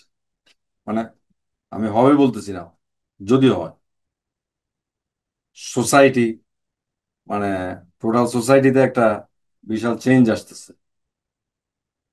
হ্যাঁ, এই পারে এক ধরনের কালচার ছিল, ওই পারে আরেক ধরনের কালচার ছিল, হয়তো যোগাযোগের কারণে, কালচারের ইন্টারাকশনের কারণে অনেক কিছু চেঞ্জ হচ্ছে, এডুকেশন চেঞ্জ হচ্ছে, এরকম অনেক কিছু লং টার্ম ইফেক্ট তৈরি হতে পারে। তো এগুলিকে হচ্ছে লং টার্ম ইফেক্ট। এই লং টার্ম ইফেক্ট গুলিকে ইম্প্যাক্ট বলে, ইম্প্যাক্ট। তাহলে আমরা আউটপুট কি জিনিস বুঝলাম, ইমিডিয়েটলি যেটা পেলাম সেটা হচ্ছে আউটপুট। আউটকাম যেটা বুঝলাম, যে শর্ট টার্ম আউটকাম এবং middle term outcome. Long term outcome যেটা, বা লং টার্মে যা হয়, সেটাকে বলা হয় ইম্প্যাক্ট, সিগনিফিকেন্ট যেটা। এখন তাহলে কমপ্লেক্স অ্যাক্টিভিটিস কি, বা কমপ্লেক্স প্রবলেম কি? সে একটা BRT, constructing a BRT involves many complex activities. মানে আমি একটা ব্রিজ করব, বা একটা ফ্লাইওভার করব, এটা কিন্তু শুধু আমরা যদি দেখি যে এটা ফ্লাইওভার হচ্ছে, কনক্রিট ঢালাই হচ্ছে, এটা না, এটার সাথে অনেক কিছু জড়িত। সেই জন্য এগুলি মানে প্রত্যেকটা কাজেরই অনেকগুলি অ্যাক্টিভিটি জড়িত থাকে, এবং এই জন্য এগুলি বলা হয় কমপ্লেক্স অ্যাক্টিভিটিস। এরকম ডিজাইনিং এ বিল্ডিং, বা আমরা ছোট স্কেলে যদি বলি একটা বিল্ডিং ডিজাইন করা হচ্ছে, তো সেই বিল্ডিং শুধু মানে স্ট্রাকচারাল ডিজাইন করা সেটাই কি শেষ? মানে এটা তো আরো অনেক কাজ আছে। সবকিছু মিলায় দেখা যায় যে এটাও একটা কমপ্লেক্স প্রবলেম হইতে পারে। Complex activities, construction of A building, সেটার সাথেও অনেক কিছু জড়িত থাকে, শুধু একটা কাজ না। হ্যাঁ, লেবার ম্যানেজমেন্ট থেকে শুরু করে ফান্ড অ্যালোকেশন থেকে শুরু করে অনেক কাজ থাকে। ছোট কাজ, ছোট স্কেলে, বাট কাজের অভাব নেই। Complex activities. But best example হলো একটা ফ্লাইওভার হচ্ছে, বা একটা মানে রেলওয়ে লাইন হচ্ছে, বা একটা হচ্ছে, এগুলি ইজি এক্সাম্পল যে কমপ্লেক্স অ্যাক্টিভিটিস। এখানে অনেকগুলি অ্যাক্টিভিটি থাকে, সুতরাং এগুলি আন্ডারে কমপ্লেক্স অ্যাক্টিভিটিস। আর ইসি সিক্সে যদি যাই আমরা, সাস্টেইনেবল আউটকাম, শুধু আউটকাম আসলে হবে না, আউটকামটা সাস্টেইনেবল আউটকাম হইতে হবে। সাস্টেইনেবল মানে কি? সাস্টেইনেবলের একটা মিনিং আছে। সাস্টেইনেবল মানে আমি মন মতো একটা এক্সপ্লেনেশন দিলে হবে না। আমরা অনেক সময় সাস্টেইনেবল বলতে টেকসই বুঝি বাংলায়। হ্যাঁ, ঠিক আছে, এটা বাংলা একটা শব্দ, আমরা ওটাকে ট্রান্সলেশন করার জন্য ব্যবহার করি, সেটা সমস্যা নেই। বাট এটার মিনিংটা প্রপারলি বুঝতে হবে। এটা হচ্ছে recognise the foreseeable economic, social, and environmental effects of complex activities and seek to achieve sustainable outcomes. মানে আমার রিকগনাইজ দ্য ফোরসিয়েবল, মানে ফোরসিয়েবল মানে হচ্ছে প্রেডিকশন করা যায়, আমার predictable, economic, social and environmental. Economy, টাকা পয়সা লাগবে। সোশ্যাল, সোসাইটির হ্যাপিনেস, সোসাইটির শান্তি শৃঙ্খলা, এগুলি থাকতে হবে। এনভায়রনমেন্ট, পরিবেশ ধ্বংস করা যাবে না। একটা প্রজেক্ট করতে গেলাম, সোসাইটিতে কেওয়াজ লাগাই দিলাম, পরিবেশ ধ্বংস করে ফেললাম। হুম, হয়তো ইকোনমিতে অনেক লাভ হলো, তাহলে হইলো না। লাভও হইতে হবে ইকোনমি, তো এটার কন্ট্রিবিউশন থাকতে হবে। বা এমন একটা প্রজেক্ট করলাম, সবাই খুশি, এনভায়রনমেন্টও সমস্যা নাই, কিন্তু ইকোনমি দেশের 12টা বাজে বেজে গেছে, সেটাও হওয়া যাবে না। মানে এই তিনটা জিনিসকে অ্যাড্রেস করতে হবে। করলে এই তিনটা জিনিস যদি অ্যাড্রেস করা যায় কোনো প্রজেক্টে, সেটাই হচ্ছে সাস্টেইনেবল। যে আমি এনভায়রনমেন্টকে মিনিমাম ক্ষতি করব, একেবারে জিরো করা ডিফিকাল্ট। সোসাইটিকে মিনিমাম ডিস্টার্ব করব। হ্যাঁ, একটা প্রজেক্ট করতে গিয়ে অনেককে উচ্ছেদ করতে হচ্ছে, আরেক জায়গায় নিয়ে যেতে হচ্ছে, তো সেগুলি খুব সুন্দরভাবে সলভ করতে হবে। যে পুলিশ দিয়ে লাঠি পেটা করে বের করে দিলাম, সমাধান করে দিলাম, ওইরকম করলে হবে না আর কি। আর ইকোনমিক তো থাকতেই হবে। তাহলে এই তিনটা হলো মানে একদম কি পয়েন্ট। এই তিনটা ইফেক্ট যদি কমপ্লেক্স অ্যাক্টিভিটিতে ঠিক মতো রিকগনাইজ করা যায়, ফোরসি করা যায়, প্রেডিক্ট করা যায়, এবং সেগুলো এনশিওর করা যায়, তাহলে সাস্টেইনেবল আউটকাম পাওয়া সম্ভব। তো এখানে আমাদের কি করতে হবে? এসডিজি যেটা বলে, এসডিজি মানে কি কেউ জানেন নাকি? আপনি যেটা বললেন sir, sustainable development. Sustainable development goal sir. হ্যাঁ, আর ওই ইউএন এর থেকে 17টা সাস্টেনেবল ডেভেলপমেন্ট গোল, যেটা সারা ওয়ার্ল্ড ওয়াইড হ্যাঁ, অ্যাকসেপ্টেড, প্রত্যেক দেশ সেটা বাস্তবায়ন করবে, তার নীতিমালা, প্ল্যানিং ইত্যাদির মতো। এটা 30 সালের মধ্যে স্যার, 15 সাল থেকে 30 সাল, এই 15 বছরের জন্য। চেষ্টা করবেন 17টা মনে রাখার যতটুকু পারা যায়। Try to correlate and use them in your projects, অর্থাৎ সেগুলিকে প্রজেক্টের মধ্যে সেই গোলগুলিকে যদি সেট করতে পারেন, তাহলে এগুলি ইজিলি কাভার হয়ে যায়। তাহলে আপনার ওয়েবসাইটে গেলে পাবেন সাস্টেইনেবল ডেভেলপমেন্ট গোলের 17টা পয়েন্ট, আপনি পেয়ে যাবেন সেগুলি মানে হয়তো আপনি 100% সবগুলিকে এর মধ্যে সেট নাও করতে পারেন, বাট যতটা সম্ভব। দিস ইজ 6 হলো requires recognising how complex activities impact the economy. EC সিক্সে আছে আমরা, অলরেডি এক্সপ্লেইনড। ইসি সিক্স হলো কি প্রিন্সিপলস, মানে কি প্রিন্সিপলস, যা আমি একটু আগাই। এই যে এটা আপনার ওয়েবসাইটে গুগলে গেলে পাবেন, মানে মোটামুটি ভাবে নো পভার্টি, জিরো হাঙ্গার, এই সে যেগুলি আছে আর কি। হ্যাঁ, আমাদের এখানে বেশি সিভিল ইঞ্জিনিয়ারের সাথে রিলেটেড, একেবারে রিলেটেড যেগুলি, সেগুলিকে বেশি অ্যাড্রেস করতে হবে। স্যার আমরা কিন্তু এখানে মেকানিক্যালে তো আছি স্যার, মানে ও আচ্ছা, সরি, আমি তো মানে আমি ভুলে গেছি। ঠিক আছে, না মানে সব সব জায়গায় সবকিছুর ইম্প্যাক্ট আছে। আচ্ছা, এবার হলো EC seven, legal and safety. এটা আপনারা মানে ভালোই পারবেন আশা করি। অ্যাজ এ প্রফেশনাল ইঞ্জিনিয়ার আমাকে সব ধরনের legal, regulatory and cultural requirement fulfil করতে হবে। হ্যাঁ, culture protect public health and safety in the course of all activities. উদ্দেশ্য হচ্ছে পাবলিক হেলথ এবং সেফটি এনশিওর করার জন্য আমাকে যত লিগ্যাল জিনিসটা আসছেই তো সেটার কারণে, পাবলিক হেলথ এবং সেফটি এনশিওর করার জন্যই লিগ্যাল, রেগুলেটরি, কালচারাল রিকোয়ারমেন্টগুলি ওখান থেকে আসে। যেমন যেমন লিগ্যাল হলো ল অফ দ্য কান্ট্রি, যে বাংলাদেশের যে আইন আছে, কনস্টিটিউশন, এটা পুরোটাই আপনার মানতে হবে। যেমন বিএনবিসি, এটা যেহেতু গ্যাজেটেড, এটা আপনাকে মানতে হবে। রেগুলেটরি, রেগুলেটরি মানে হলো যেমন রাজুক, বা যেখানে মানে যদি বিবিআর এ, বিএনবিসি তে বলা আছে বিবিআর এ ফর্ম করতে হবে, বিবিআর এ যদি ফর্ম হয় তাহলে বিবিআর এ যে যে রেগুলেশন, যে নিয়ম কানুন করবে সেটা আমাকে মানতে হবে। যে বা গার্মেন্টস আপনি ইয়ে করতে যাচ্ছেন, আরএসসি যদি কোনো কিছু নিয়ম কানুন করে থাকে সেটা আপনাকে মানতে হবে, এরকম আর কি রেগুলেটরি যেগুলি। আহ, স্যার এখানে একটু জিজ্ঞেস, এটাকে জি। আমরা যে যে লাইনে প্র্যাকটিস করতেছি সেই সেই লাইনে রেগুলেটরি অথবা লিগ্যাল কালচারাল ওইটা করতে হবে, না সার্বিক ইঞ্জিনিয়ারিং যে সার্বিক, প্র্যাকটিস না গুলো আছে? সার্বিক তো ধরেন, সার্বিক তো মাস্ট, যে ল অফ দ্য কান্ট্রি তো সবার জন্য প্রযোজ্য, আপনি ইঞ্জিনিয়ার হোক আর নন ইঞ্জিনিয়ার হোক, এটা সবার জন্য প্রযোজ্য। না আমি প্র্যাকটিশনার মেকানিক্যাল ইঞ্জিনিয়ার, যখন আমি প্র্যাকটিস করছি এখানে তো বিএনপিসি কিন্তু ওইভাবে আমার অ্যাক্টিভিটিস এর সাথে বা আমার প্র্যাকটিসের সাথে রিলেভেন্ট না আর কি। হ্যাঁ, আচ্ছা, সেই হ্যাঁ, ওটা হচ্ছে কি বিএনবিসি তে হয়তো আপনার রিলেটেড ঠিক যেটুকু আছে সেটুকু মানলেন। এখন যেহেতু আমাদের বিএনবিসিটা ওইরকম কমপ্লিট না, মানে অনেক কিছু ল্যাগিং আছে। এটা তো যেমন কেউ ফায়ারের প্র্যাকটিস করে, সে তো বিএনবিসি থেকে সবকিছু পাচ্ছে না, তখন সে এনএপিএ অমুক সমুক বিভিন্ন কিছুতে যেতে হচ্ছে। তো সেগুলি ঠিক আছে, সেগুলি তো কোনো সমস্যা নেই। আহ, সুতরাং ইন্টারন্যাশনাল যেগুলি, মানে আমি ন্যাশনালে যদি কোনো রেগুলেশন না থাকে, সেটার কমপ্লিমেন্টারি যদি ইন্টারন্যাশনাল থাকে, সেটা সেটা মানবো, সেটা তো সমস্যা নেই। না, আমি বলছি স্যার আমরা ওই যে মানে মানে ডিভিশন বা ডিপার্টমেন্ট ওয়াইজ কোনো বাধ্যবাধকতা আছে কিনা, কারণ আমার যেমন মেকানিক্যালে অথবা আমরা প্রকুরমেন্ট নিয়ে প্রচুর কাজ করি।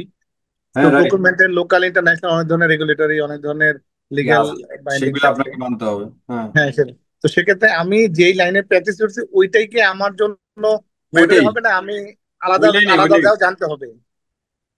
না, ইন জেনারেল যেগুলি সেগুলি সবারই জানতে হবে, জেনারেল। আচ্ছা বাট আপনি আচ্ছা। ধরেন আপনার লাইনে, আপনি যেমন আপনি যেগুলি বলতেছেন সেগুলি কিন্তু আমি জানি না। জি হ্যাঁ, স্যার, জি স্যার। আমি জানি না আমি এখানে কি কিভাবে লিখবো, আমি তো লিখতে পারবো না।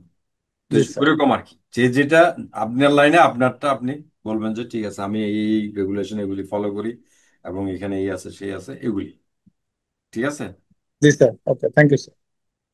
কালচারাল হলো honour and accommodate cultural themes in the project, মানে সে একজন আর্কিটেক্ট বাংলাদেশে যদি ডিজাইন করে থাকে, সে বাংলাদেশের কিছু নরম আছে, মানুষ এখানে পশ্চিম দিকে মুখ করে বসে টয়লেটে বসবে না, তো সে যেন এটা অনার করে।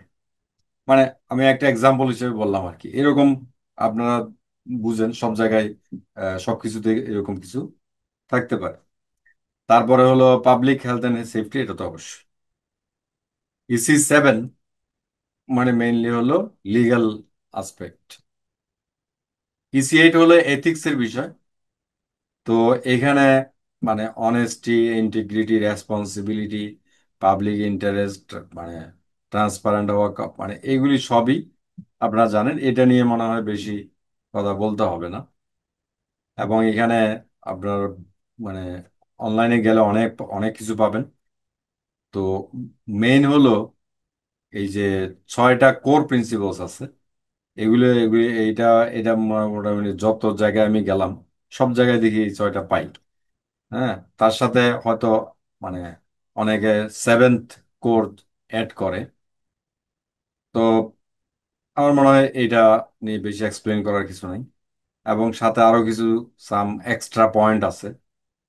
তা মূল কথা হলো আসলে মানে এক এক কথায় যদি বলি, অনেস্টি অ্যান্ড ইন্টিগ্রিটি, এর বেশি কিছু নাই। বাট তো এক কথায় যেটা অনেস্টি অ্যান্ড ইন্টিগ্রিটি বললাম, সেটা বা এক্সপ্লেন করতে গেলে তো একটা বইও হয়ে যায়।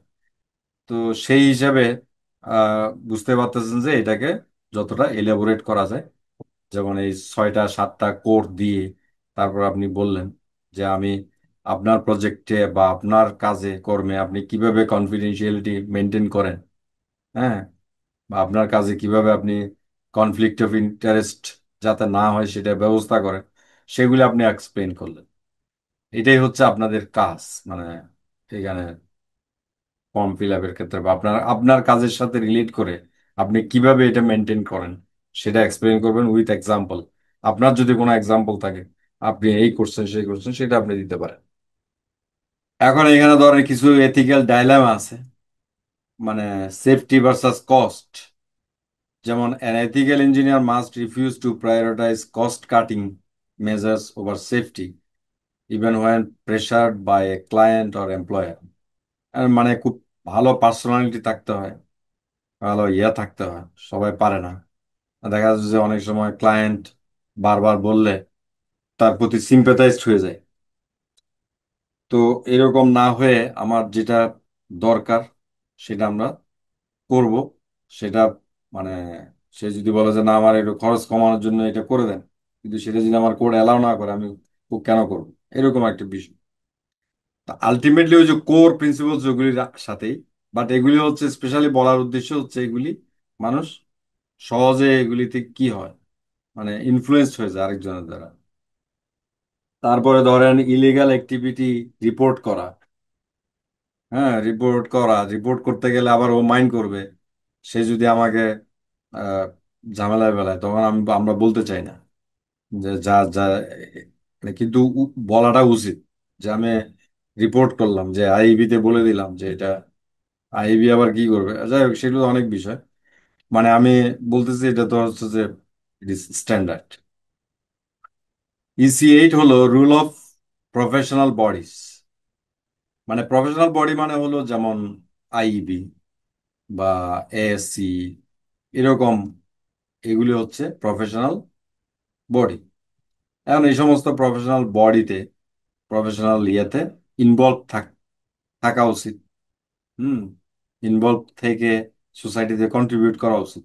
এটা হচ্ছে আপনার এইখানে একটা আপনার ভূমিকা থাকা উচিত। প্রফেশনাল অর্গানাইজেশনগুলির যে কাজ, সেটা তার একটা কাজ হলো এই যে এথিক্যাল সাইজ বা কোড অফ কন্ডাক্ট গুলিকে মেনটেন করা। মানে তারা এখানে গাইড করে, বা না করলে তারা পানিশমেন্টের আন্ডারে নিয়ে আসে।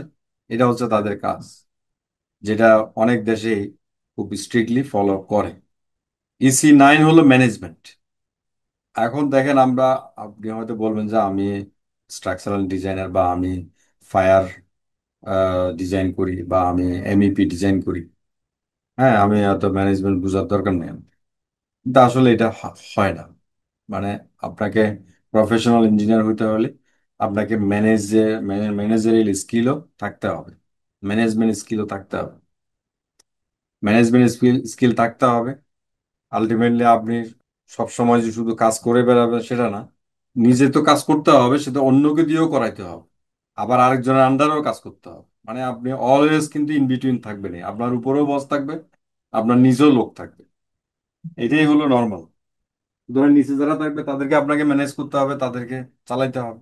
আবার উপরে যে আছে তার সাথেও আপনাকে কাজ করতে হবে। এই যে ব্যাপারটা, এটাই হলো ম্যানেজারিয়াল স্কিল, লিডারশিপ স্কিল। এটা লাগবে, প্রফেশনাল ইঞ্জিনিয়ার হতে হবে।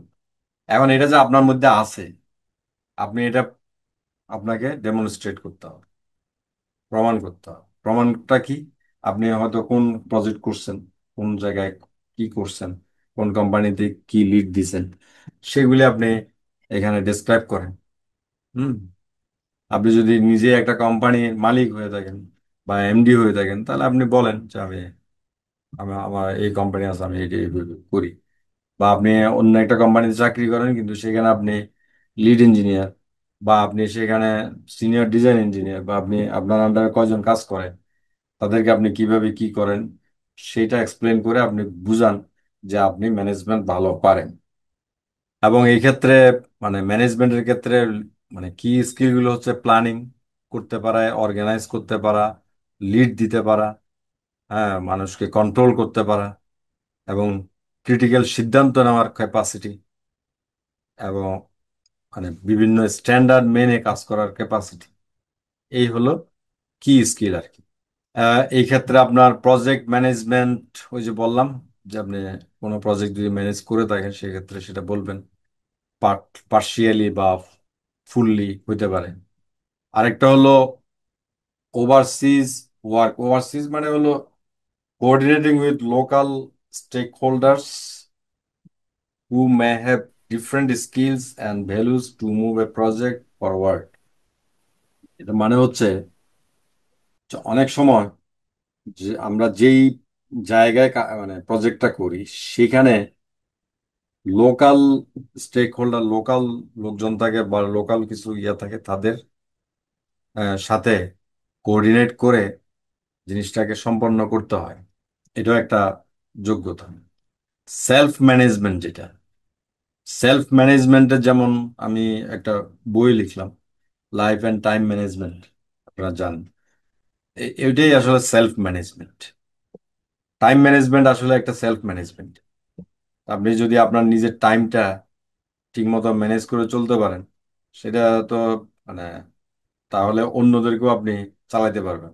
নিজেই আপনার চলতে পারেন না, আরেকজনকে কি চালাবেন? নিজেই হাঁটতে পারেন না, আরেকজনকে হাঁটাবেন কিভাবে? এটা হচ্ছে self management. Even when working alone an engineer can demonstrate this by formalising their own management steps to plan, organise and control their work. কেউ যদি একাও কাজ করে, মানে হয়তো তার কোম্পানি নেই, সে ফ্রিল্যান্সার, সে বলতে পারে যে সে ফ্রিল্যান্সার, কিন্তু সে কিভাবে তার নিজেকে ম্যানেজ করে, সে কিভাবে তার কাজগুলি হ্যান্ডেল করে, সে কিভাবে অন্য জায়গা থেকে কাজ নিয়ে আসে, সে কিভাবে কাজ ডেলিভারি করে, মানে এই যে মানে এইভাবে করে সে বুঝাইতে পারে যে আমি এখানেও একটা ম্যানেজমেন্ট আছে। কমিউনিকেশন স্কিল, কমিউনিকেশন স্কিল তো এখন নাম্বার ওয়ান ওয়ার্ল্ডে। কমিউনিকেশন স্কিল যাদের ভালো, তারাই ভালো করতেছে। হ্যাঁ, ইভেন অনেকের টেকনিক্যাল স্কিল কম, দেখেন কমিউনিকেশন স্কিলের মাধ্যমে ওভারকাম করে ফেলে। তো সুতরাং এইখানেও আপনাদেরকে দেখাইতে হবে যে আপনারা কিভাবে লোকজনের সাথে কমিউনিকেট করেন। এই ক্ষেত্রে কমিউনিকেশনের মাল্টিপল মিডিয়া, মাল্টিপল মিডিয়া বলতে মাল্টিমিডিয়া না, মাল্টিপল মিডিয়া বলতে আমি ফোনে কথা বলি, এটা একটা মিডিয়া। হোয়াটসঅ্যাপে মানে মেসেজ দিই, একটা মিডিয়া। হ্যাঁ, ফেসবুকে স্ট্যাটাস দিলাম, এটা একটা মিডিয়া। তারপরে ইউটিউবে কন্টেন্ট বানাইলাম, এটা একটা মিডিয়া। আমি প্রেজেন্টেশন দিলাম, এটাও একটা মিডিয়া। আমি এখন এই মুহূর্তে আমি একটা আপনাদের সাথে কিন্তু আমি কমিউনিকেশন করছি, এটাও একটা মিডিয়া। আমি জুমে, অনলাইনে আমরা আপনাদেরকে কমিউনিকেট করছি, এটাও একটা মিডিয়া। মানে ফেস টু ফেস বসে মিটিং করলাম, এটাও একটা মিডিয়া। এগুলি সবই হলো এক একটা media, inclusively with a broad range of stakeholders. তাহলে মিডিয়া সবগুলি বললাম। Broad range of stakeholders in the course of all activities. Broad range of stakeholders মানে হলো যে একটা প্রজেক্টে বা একটা কাজে মানে অনেক স্টেক হোল্ডার থাকে, অনেক অনেকের সাথে ডিল করতে হয়। সেই মানে যারা প্রত্যেকেই কোনো না কোনোভাবে এদের সাথে লিঙ্কড, হ্যাঁ, প্রত্যেককে ম্যানেজ করতে হয়। সেই স্টেক হোল্ডারদের সাথে আমার আপনাদের কমিউনিকেট করতে হয়। তাহলে সেটা আপনারা কিভাবে করেন, কোথায় করলেন, কি করছেন, কোনো এক্সাম্পল যদি থাকে সেগুলি ডিসক্রাইব করে আপনাকে বুঝাইতে হবে যে আপনি কমিউনিকেশনে খুব ভালো। এখন এই যে আপনারা দেখেন, এই যে শব্দটা বেশি শুনতেছেন, হুম, ইনক্লুসিভ, ডাইভার্সিটি, সিপিডি নিয়ে তো আর বেশি কিছু বলার নাই আছে। সিপিডি গাইডলাইনটা আপনারা দেখছেন সবাই? আসসালামু আলাইকুম স্যার, দেখেছি স্যার, একটু প্রশ্ন ছিল সিপিজি নিয়ে। আচ্ছা ঠিক আছে, একটু পরে আমি প্রশ্ন জিজ্ঞাসা করতেছি। সিপিডি প্রসেস, সিপিডি, আচ্ছা সিপিডি আমি আগে বলে শেষ করি তাহলে, তারপর আপনি প্রশ্ন করেন। এটা হচ্ছে সেমিনার, কনভেনশন, কনফারেন্সে আপনি অ্যাটেন্ড করলেন, সেটা হচ্ছে প্রতি ঘন্টা অ্যাটেন্ডেন্সের জন্য আপনি আধা ঘন্টা সিপিডি পাবেন। আর যদি আপনি নিজেই প্রেজেন্ট করেন তাহলে প্রতি ঘন্টার জন্য 1 ঘন্টা সিপিডি পাবেন। কিন্তু সেটা যদি হয় ট্রেনিং, একটা নির্দিষ্ট টপিকের উপরে ট্রেনিং, 1 ঘন্টা, সাধারণত 1 ঘন্টা ট্রেনিং হয় না। ট্রেনিং হইলে এটা 5-6 ঘন্টা হয়, 10 ঘন্টা হয়, 12 ঘন্টা হয়, বা ওয়ার্কশপ, হ্যাঁ, শর্ট কোর্স, অনলাইন কোর্স, এগুলি যদি হয় তাহলে এগুলি কিন্তু মানে প্রতি ঘন্টার জন্য আপনি প্রতি 1 ঘন্টায় পাবেন। আমরা যেমন সামনে ওই যে লিকুইফ্যাকশনের উপরে 2 দিনের একটা ওয়ার্কশপ করতেছে, সেটা 2 দিনে, প্রতিদিনে 6 ঘন্টা ম্যাক্সিমাম, 2 দিনে 12 ঘন্টা সিপিডি পাওয়া যাবে। এরকম আমি যেহেতু এটাতে আমি পড়াবো, আমি হয়তো ওখানে পড়াবো সে 4 ঘন্টা, তা আমি তার 4 × 2 = 8 ঘন্টা পাবো। এরকম publications in technical conference proceedings, যদি কনফারেন্স হয়, কনফারেন্সে যদি আমি, আমার একটা পেপার থাকে 10 পৃষ্ঠার, সেই পেপারটা ওখানে পাবলিশ হয়, তখন আমি প্রতি পেপারের জন্য 6 ঘন্টা পাবো। যদি অথার বেশি থাকে তখন 2 জন অথার থাকলে 2 দিয়ে ভাগ হবে। এরপর হলো পাবলিকেশনে রিকগনাইজ জার্নাল। জার্নাল মানে হলো জার্নাল পাবলিশ করা কঠিন, সেটার জন্য প্রতি পেপারে 24 ঘন্টা পাবে। বাট আবার সেটা হচ্ছে অথর সংখ্যা দিয়ে ভাগ হবে, এবং সেখানে এখানে উল্লেখ আছে যে Scopus index, web of science, এই সব বিভিন্ন ইন্ডেক্স থাকতে হবে। যদি না থাকে তখন আমরা কনফারেন্সের মধ্যে ফেলে দিই। এরপর হলো এমএসসি ইঞ্জিনিয়ারিং বা এম ইঞ্জিনিয়ারিং। এরপরে এমবিএটা নিয়ে এখনো কনফিউশন আছে, অনেকে দাবি করতেছে, আমি জানি না। এটা নিয়ে আমরা আরো এক্সপার্ট লেভেলে আলাপ করে ফাইনাল সিদ্ধান্ত নিব। এমএসসি এবং এম ইঞ্জিনিয়ারিং কোর্স যদি করা হয় তাকে, থিওরি কোর্স, তাহলে থিসিসের জন্য না, থিওরি কোর্সে প্রতি ক্রেডিট আওয়ারের জন্য 3 ঘন্টা সিপিডি পাওয়া যাবে। এমএসসি ইঞ্জিনিয়ারিং যারা পড়ায় তারা যদি একবার শুধু, মানে কোর্স ম্যাটেরিয়াল রেডি করতে যেহেতু কষ্ট হয়, পরিশ্রম আছে, সেজন্য একবার তারা প্রতি ক্রেডিট আওয়ারের জন্য 6 ঘন্টা পাবে। কিন্তু একই কোর্স প্রতি বছর পড়াচ্ছে, সে পাবে না, প্রথমবার একবার জন্য পাবে। কন্ট্রিবিউশন টু প্রফেশনাল বডিজ, মনে করেন আমি বিপিআরবি তে সময় দিচ্ছি, এটা প্রতি ঘন্টার মিটিং, অ্যাসেসমেন্ট বা রিপোর্ট প্রিপারেশনের জন্য 1 ঘন্টা করে পাবো। বা কেউ আইবিতে একটা কমিটিতে সময় দিচ্ছে, বা আইবির মিটিং এ সময় দিচ্ছে, তারাও পাবে। প্রফেশনাল বডি ওইটা। স্যার সেলফ, একটা কোয়েশ্চেন ছিল স্যার। হ্যাঁ প্লিজ। হ্যাঁ স্যার, এটা যেমন ধরেন স্যার লিখছেন যে each hour of attending a meeting assessment. এখন স্যার অনেক সময় আমরা বিভিন্ন ডিসিমিনেশন ওয়ার্কশপ ওগুলোতে স্যার প্রেজেন্ট করি বা মিটিং অ্যাটেন্ড করি, বাট ওগুলোর কিন্তু স্যার আমাদের কোনো ধরনের সার্টিফিকেট থাকে না। তখন আমরা যদি স্যার এখানে সিপিডি তে ক্লেম করি, তাহলে সেটার এগেনস্টে কি স্যার কোনো সার্টিফিকেট বা কিছু দেখাতে হবে কিনা, বা আমি যে ক্লেম করবো এটা স্যার আমি কিভাবে প্রুফ করবো, এটা স্যার একটু জানতে চাচ্ছিলাম। আচ্ছা, এটা কি আইবি? জি, আইবি না স্যার। ফর এক্সাম্পল যে আমি একটা হয়তো কোনো একটা প্রজেক্টে কাজ করছি স্যার, আমি তো ঢাকা ওয়াসাতে আমি একটা ওয়ার্কশপে প্রেজেন্ট করছি, অথবা স্যার ওয়াটার বোর্ডে স্যার আমি হয়তো ইয়াটা মিটিং প্রেজেন্ট করছি বা স্যার রিপোর্ট প্রিপেয়ার করছি। এখন স্যার ইউজুয়ালি তো স্যার এগুলোর তো আমার কোনো ধরনের কোনো মানে সার্টিফিকেট থাকে না, যে সার্টিফিকেট অফ না না, অ্যাটেন্ডেন্স বা সার্টিফিকেট অফ প্রেজেন্টেশন। আমি বলি এটা হচ্ছে, সেক্ষেত্রে আমি বলি এটা হচ্ছে প্রফেশনাল বডি মানে হলো এটা এটা আপনার ওটা এটা না। প্রফেশনাল বডি হলো সোসাইটি, প্রফেশনাল সোসাইটি, মনে করেন জিওটেকনিক্যাল সোসাইটি, ও আচ্ছা, জি স্যার। আর্থকোয়েক ওকে। সোসাইটি, আচ্ছা তারপরে ইনস্টিটিউট মানে ইঞ্জিনিয়ার্স বাংলাদেশ, এরকম। হ্যাঁ, স্যার, যে স্যার আইবিতে অনেক সময় অনেক সেমিনার টেমিনার হয় স্যার, সেগুলাতে প্রেজেন্ট করা বা সেগুলি অ্যাটেন্ড করা। আইবিটার জন্য হলো কি আমরা যেটা বলে দিচ্ছি যে আইবিটার জন্য সার্টিফিকেট যদি দেয় তো ভালো, না দিলেও সমস্যা নেই, কারণ আইবির তো রেকর্ড আছে। আচ্ছা আচ্ছা। রেকর্ড আছে, সেই হিসাবে আইবিটা আমরা এক্সাম করতে পারি। কিন্তু okay sir, thank you sir. হুম, আর একটা হলো আমরা সেলফ স্টাডি আছে। সেলফ স্টাডি হচ্ছে মনে করেন আপনি নিজে আহ, একটা টপিকের উপরে অনেক পড়াশোনা করতেছেন, তো সেই ক্ষেত্রে আপনি সেই টপিকটার উপরে পড়াশোনা করে করতে গিয়ে আপনি অনেক সময় ব্যয় করতেছেন, সেটাকে সিপিটিতে কাউন্ট করা যায়। এবং প্রতি ঘন্টা আহ, পড়াশোনার জন্য আপনি 0.25 আওয়ার সিপিটি পাবেন। অর্থাৎ আপনি 20 ঘন্টা পড়লে এখানে মানে 5 ঘন্টা পাবেন, এরকম আর কি। কিন্তু কন্ডিশন হলো সেই টপিকের উপরে আপনাকে 300 থেকে 500 ওয়ার্ডের একটা রিপোর্ট লিখতে হবে। আপনি পড়াশোনা যে করলেন সেটার উপর বেস করুন। এটা একটা লিমিট আছে। লিমিট হলো আপনি ম্যাক্সিমাম 5 ঘন্টা সিপিডি কাউন্ট করতে পারবেন। এটা হলো রেজিস্টার্ড ইঞ্জিনিয়ার জন্য, 10 ঘন্টা হলো ডোমেস্টিক পিএইচজির জন্য। আপনাদের এখন যেটা অ্যাপ্লাই করতেছে সেটা হলো ডোমেস্টিক পিএইচ, তার জন্য হলো 10 ঘন্টা। 10 ঘন্টা মানে হলো কিন্তু আপনি 40 ঘন্টা পড়াশোনা করবেন, সেটাকে আপনি 10 ঘন্টা সিপিডি দেখাবেন। এবং সেই 40 ঘন্টা পড়াশোনাটা যদি একটা টপিকের উপর হয়, তাহলে আপনি 300 থেকে 500 ওয়ার্ডের একটা রিপোর্ট লিখবেন। আর যদি সেটা দুইটা টপিকের হয়, তাহলে প্রত্যেকটা টপিক আলাদা আলাদা করে আপনি লিখবেন।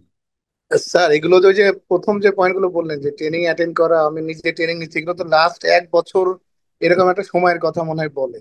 জি, এই সময়টা কি ম্যান্ডেটরি নাকি? মানে আমার যদি একটু আগে থাকে সমস্যা আছে? টাইমটা ম্যান্ডেটরি। মনে করেন আমরা এখানে বলতেছি 12 মাস, যা আজকে আপনি অ্যাপ্লাই করতেছেন, আজকে থেকে বিগত 12 মাস।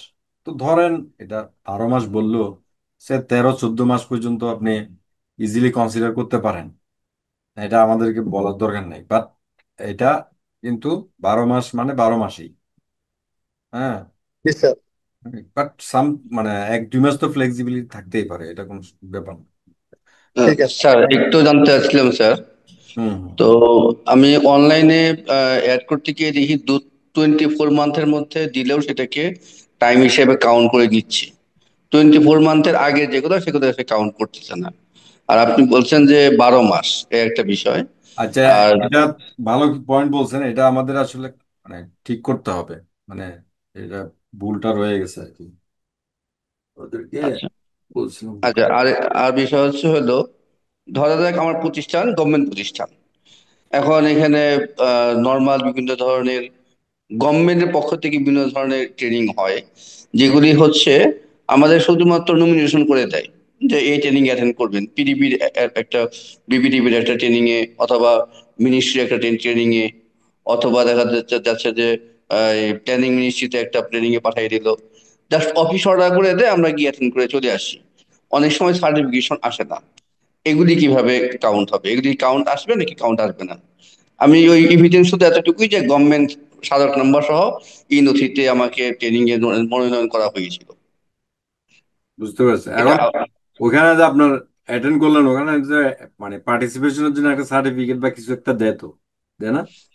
বিপিএমআই, যেমন আমাদের পাওয়ার সেক্টরে বিপিএমআই থেকে যখন করাই তখন সেখান থেকে দেয়। কিন্তু যেমন আমি সেটাতে একটা অ্যাটেন্ড করেছিলাম, সেখান থেকে আমাকে দেয়নি। তো এরকম বা দিল না কেন? ট্রেনিং ইনস্টিটিউটে অ্যাটেন্ড কাউকে দেয় নাই করেছিলাম। নাকি আপনাকে দেয় না? না, কাউকে দেয় না, এরকম ম্যাক্সিমাম কাউকে দেয় না। অনেক জায়গাতে অ্যাটেন্ড করা হয়, কিন্তু আবার আবার আমাদের নিজেদের অফিসের মধ্যে যেগুলো ট্রেনিং গুলো হয়, বলে দিচ্ছে যে নবম গ্রেড থেকে ষষ্ঠ গ্রেড পর্যন্ত, অথবা নাম মেনশন করে বলে দিচ্ছে অমুক দিন এই সময় ট্রেনিং অনুষ্ঠিত হবে, সবাইকে প্রেজেন্ট থাকতে হবে। আমরা সবাই প্রেজেন্ট থাকতেছি। এটা এমনকি আমি নিজেও ট্রেনিং করিয়েছি। হুম। যেমন এই যে গত মাসেও আইইউটি থেকে এবং কুয়েট থেকে আমাদের এখানে ট্রেনিং তারা মানে স্টুডেন্ট পাঠাইলো, আমরা তাদেরকে টানা 6 দিনের ট্রেনিং করিয়েছি। তো এখন আমরা কিন্তু আমি আমি নিজে এটাকে কন্ডাক্ট করেছি, জি। কিন্তু দেখা যাচ্ছে যে এটা কোনো রেকর্ড নাই। হ্যাঁ, ওদেরকে যে আমার এখানে নমিনেশন করা হয়েছে, তারা যেখানে আসছে সেটার ডকুমেন্ট আছে, কিন্তু আমি যে এটার জন্য অ্যাসাইন করে আমি যে এটাকে গাইড করেছি বাই করেছি, এরকম কোনো রেকর্ড নেই। এরকম অনেক কিছু বিষয় আছে। এগুলিকে আনা বুঝতে যাবে পারছি। কিনা? আপনাকে যে নমিনেট করলো, হ্যাঁ, মনে করেন আপনার সিনিয়র বা আপনার বস, তারাই তো আপনাকে এটা নমিনেট হ্যাঁ, করলো। হ্যাঁ। তো সেইটার একটা ডকুমেন্ট দিলেও হয়। মানে যদি আচ্ছা, ধরেন আমি যেটা আমি যেটা করেছিলাম যে আমি আমি কিউ লার্ন আমি ট্রেনিং দিছি, কারণ সেটা সেটা মানে কিউ লার্নের ট্রেনিং করলে সেখান থেকে সে সার্টিফিকেট বের করতে পারে। কিন্তু কিউ লার্নে যে পড়াইছে তার জন্য কোনো সার্টিফিকেট বের করার সিস্টেম নাই। তখন আমি বললাম যে ঠিক আছে, তো মানে এটা আমি রিকোয়েস্ট করলাম যে এটা একটা বানায় দাও। দিছে, তখন আমি সেটা জমা দিছি। মানে বললাম আর কি, এরকম অনেক সময় কিছু সিচুয়েশন হয় যেটাতে হয়তো স্যার আসলে করাইছিস, কিন্তু আমার কাছে জিনিসটা সার্টিফিকেট বা প্রুফ থাকে না। তখন আপনি হয়তো একটা আহ, আপনার বসকে রিকোয়েস্ট করলেন যে ঠিক আছে, আমি যেটা করাইছি এটার একটা আপনি ইয়ে দেন, হ্যাঁ, একটা সামথিং ডকুমেন্ট দেন। তো উনি আর দিলে তো এটা হয়ে গেল, তারা বুঝছেন। ওকে। আর এছাড়াও আরেকটা বিষয়, যেমন এই এই গত মাসেও ম্যাথল্যাব, অনলাইনে ম্যাথল্যাবের উপরে আমি বেশ কতগুলা কোর্স কমপ্লিট করলাম, এবং কোনো নাম্বার ছাড়া তারা আমাকে অনলাইনে সার্টিফিকেট কোর্স, মানে সেলফ, মানে কোর্স কমপ্লিট করলে অনলাইনে এসে সার্টিফিকেট জেনারেট করে দিচ্ছে। হুম। এটা কি কাউন্টেবল হবে? হ্যাঁ, এটা কাউন্টেবল হবে। তা ওখানে আপনার নামটা নাই? আমার নাম আছে, হ্যাঁ, কবে ডেট, কোন কোন ডেটে আমাকে প্রোভাইড করেছে সেটা উল্লেখ আছে, এবং তাই তো। কি শিখিয়েছে তা উল্লেখ আছে। হ্যাঁ, হবে হবে। আচ্ছা, তো এখানে কয় ঘন্টা কাউন্ট করবো সেক্ষেত্রে? ট্রেনিং, এই যে ট্রেনিং 1 ঘন্টা 1 ঘন্টা। এটা মানে 1 ঘন্টা হিসাবে কাউন্ট করবো? মানে 1 ঘন্টায় 1 ঘন্টা, মানে আপনি ওখানে যদি 2 ঘন্টা হয় 2 ঘন্টা। না, না, এটা তো কোন টাইম বেজ না। আমি অনলাইনে তাদের একটা একটা করে প্র্যাকটিস করতেছি, আমি সাবমিট করতেছি, সাকসেস হলে পরের স্টেজে চলে যাচ্ছে, এভাবে করতে করতে করতে করতে কোনো নির্দিষ্ট টাইম না। আমি এটা 5 দিন ধরেও করতে পারি, আবার হুম। এক বসায় আমি সারাদিন ভরে সকাল থেকে শুরু করে সন্ধ্যা পর্যন্ত আমি শেষ করে ফেলতে পারি। আমাকে শেষ ওইরকম কোর্স শেষ করলে আমাকে সার্টিফিকেট ডেলিভারি করে। এটাকে তারা বলেন, কোনো টাইম বলতেছে না যে এতক্ষণ। ও, এটাকে আপনি একটা ইকুইভ্যালেন্ট টাইমে কনভার্ট করে 2 ঘন্টা 3 ঘন্টা আচ্ছা, বা এটা আমি করে একটা নিতে পারেন। আনুমানিক। আচ্ছা। হুম। আর এছাড়া হলো আম, যেমন আমাদের প্রতিষ্ঠানের মধ্যে এপি এর উপরে ট্রেনিং হচ্ছে, তারপরে হলো আইএস এর উপরে ট্রেনিং হচ্ছে, গুড গভর্নেন্স এর উপরে ট্রেনিং হচ্ছে। আমাদের এরকম সবসময় এগুলো হয়েই আসতেছে, লোড শোয়িং এর উপরে হচ্ছে, বা কোড অফ কন্ডাক্টের উপরে ট্রেনিং হচ্ছে। এগুলা এটা ট্রেনিং সবই তো অ্যাপ্লিকেবল, সমস্যা নাই তো। সবই। তাহলে আমি যদি এটা শুধু আমার প্রতিষ্ঠান থেকে, প্রতিষ্ঠান অফিস অর্ডার ছিল অ্যাসেন্ড হুম। করার জন্য, কিন্তু আমি যে অ্যাসেন্ড করেছি সে কথা দেখা ছিল না, এটা লিখে নিলে হয়ে যাবে। হ্যাঁ, হয়ে যাবে হয়ে যাবে। Thank you. তার একটা প্রশ্ন ছিল। জি। জি স্যার, সিপিটি নিয়ে প্রশ্নটা সেটা হচ্ছে, স্যার আপনি তো হয়তোবা জানবেন স্যার, আমাদের এআইএম লার্ন ল্যাব নামে বাংলাদেশে একটা প্রতিষ্ঠান আছে, ইফতেখার নাম স্যার। তো স্যার আমরা স্যার মানে আমি অ্যাকচুয়ালি স্যার, আমি ছাড়া আরো অনেকেই ছিল, তো ওনারা একটা ট্রেনিং এর অর্গানাইজ করেছিল এই বছরের শুরুর দিকে, যেটা P engineering registration plus process, তারপর টপিক ডেসক্রিপশন, এই ধরনের আলোচনা রিলেটেড। এবং ওই ট্রেনিং এ আপনার 16 ঘন্টা একটা ট্রেনিং আওয়ার হিসেবে ওনারা ডেনোট করে। তো ওখানে ওনারা মানে 16 ঘন্টা বলছেন যে কয়দিনে? কয়দিনে? এটা স্যার হচ্ছে যে নিয়ারলি আমাদের তো সপ্তাহে এক একদিন ক্লাস হতো, প্রতিদিন 2 ঘন্টা করে, 8 দিন ক্লাস হয়েছে 16 ঘন্টা। হুম। তো স্যার এখন স্যার মানে আমি সমস্যা তো নাই তো, স্যার এটা মানে এটা তো ঠিক আছে। করা যাবে স্যার, মানে সিপিডি হিসেবে কাউন্ট হবে কেন স্যার? করা যাবে না? ট্রেনিং করলে। আচ্ছা স্যার, মানে আমার প্রশ্ন ছিল যেহেতু আমি পিএনজির জন্য অ্যাপ্লাই করছি, তো পিএনজি থেকে আমি দেখাতে পারবো কিনা, এটাই স্যার। অবশ্যই। Thank you sir. Thank you sir. Hmm.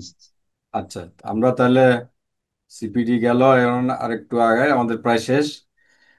EC12 যেটা, সেটা হলো অল্টারনেটিভস অ্যান্ড জাজমেন্টস। মানে এখানে হলো প্রজেক্টের বা কাজের কমপ্লেক্সিটিটাকে বোঝা, অ্যাসেস করা এবং সাথে এইটার মানে কি কি অল্টারনেটিভ আছে, মানে in the light off competing requirements and incomplete knowledge. অনেক সময় অনেক জিনিস থাকে যে আমি আমাদের কাজটা বুঝলাম, কিন্তু এটা করার জন্য যা যা নলেজ দরকার 100% নলেজ নাই, বা হয় আমার জানা নাই, অথবা আসলে প্র্যাকটিক্যালি এটা নলেজ ওই ডেভেলপই করে নাই, এরকম প্রবলেমও থাকতে পারে। তো সেই ক্ষেত্রে কমপ্লেক্সিটিটা বুঝে সেটা কি কি অল্টারনেটিভ সলিউশন হইতে পারে সেগুলি যদি কাজ করার অভিজ্ঞতা থাকে, তাহলে এটা হচ্ছে EC12, এক্সারসাইজ সাউন্ড জাজমেন্ট। সেই ক্ষেত্রে দেখা যায় মানে ইঞ্জিনিয়ারদের জাজমেন্ট অ্যাপ্লাই করতে হয়। তো এই জাজমেন্ট অ্যাপ্লাই এর কিছু বিষয় থেকে যায়, সেইটা প্রত্যেক ইয়াতেই থাকে, মানে ডিসিপ্লিনে থাকে। সেটা যদি থাকে সেটা এখানে আপনারা মানে উল্লেখ করে ডেসক্রাইব করুন।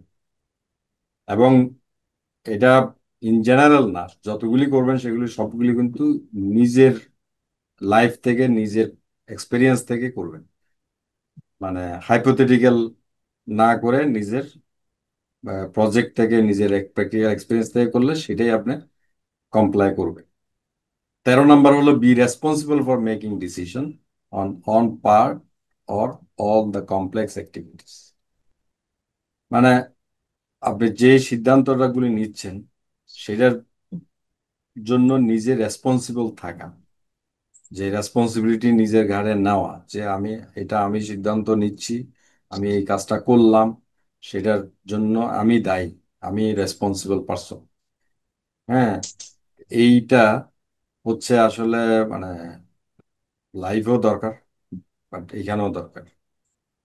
Not only determine the course of action but also accepting accountability for the outcome, which is a key trait of professional engineers and project leaders. হ্যাঁ, যেমন আমি একটা এক্সাম্পল দিই যে আর কিছুদিন আগে একটা প্রজেক্টে ঝামেলা হয়েছে, মানে যেটা আমরা ডিজাইন করছি। তো রাজুক থেকে ওরা রাজুকে কমপ্লেন দিছে। তো রাজুককে আমি একটা চিঠি দিছি যে এইখানে ওরা কমপ্লেন দিচ্ছে, ঠিক আছে, বাট এটা যদি কোনো ধরনের সমস্যা হয়, এটার ফুল রেসপন্সিবিলিটির দায়িত্ব আমি নিচ্ছি।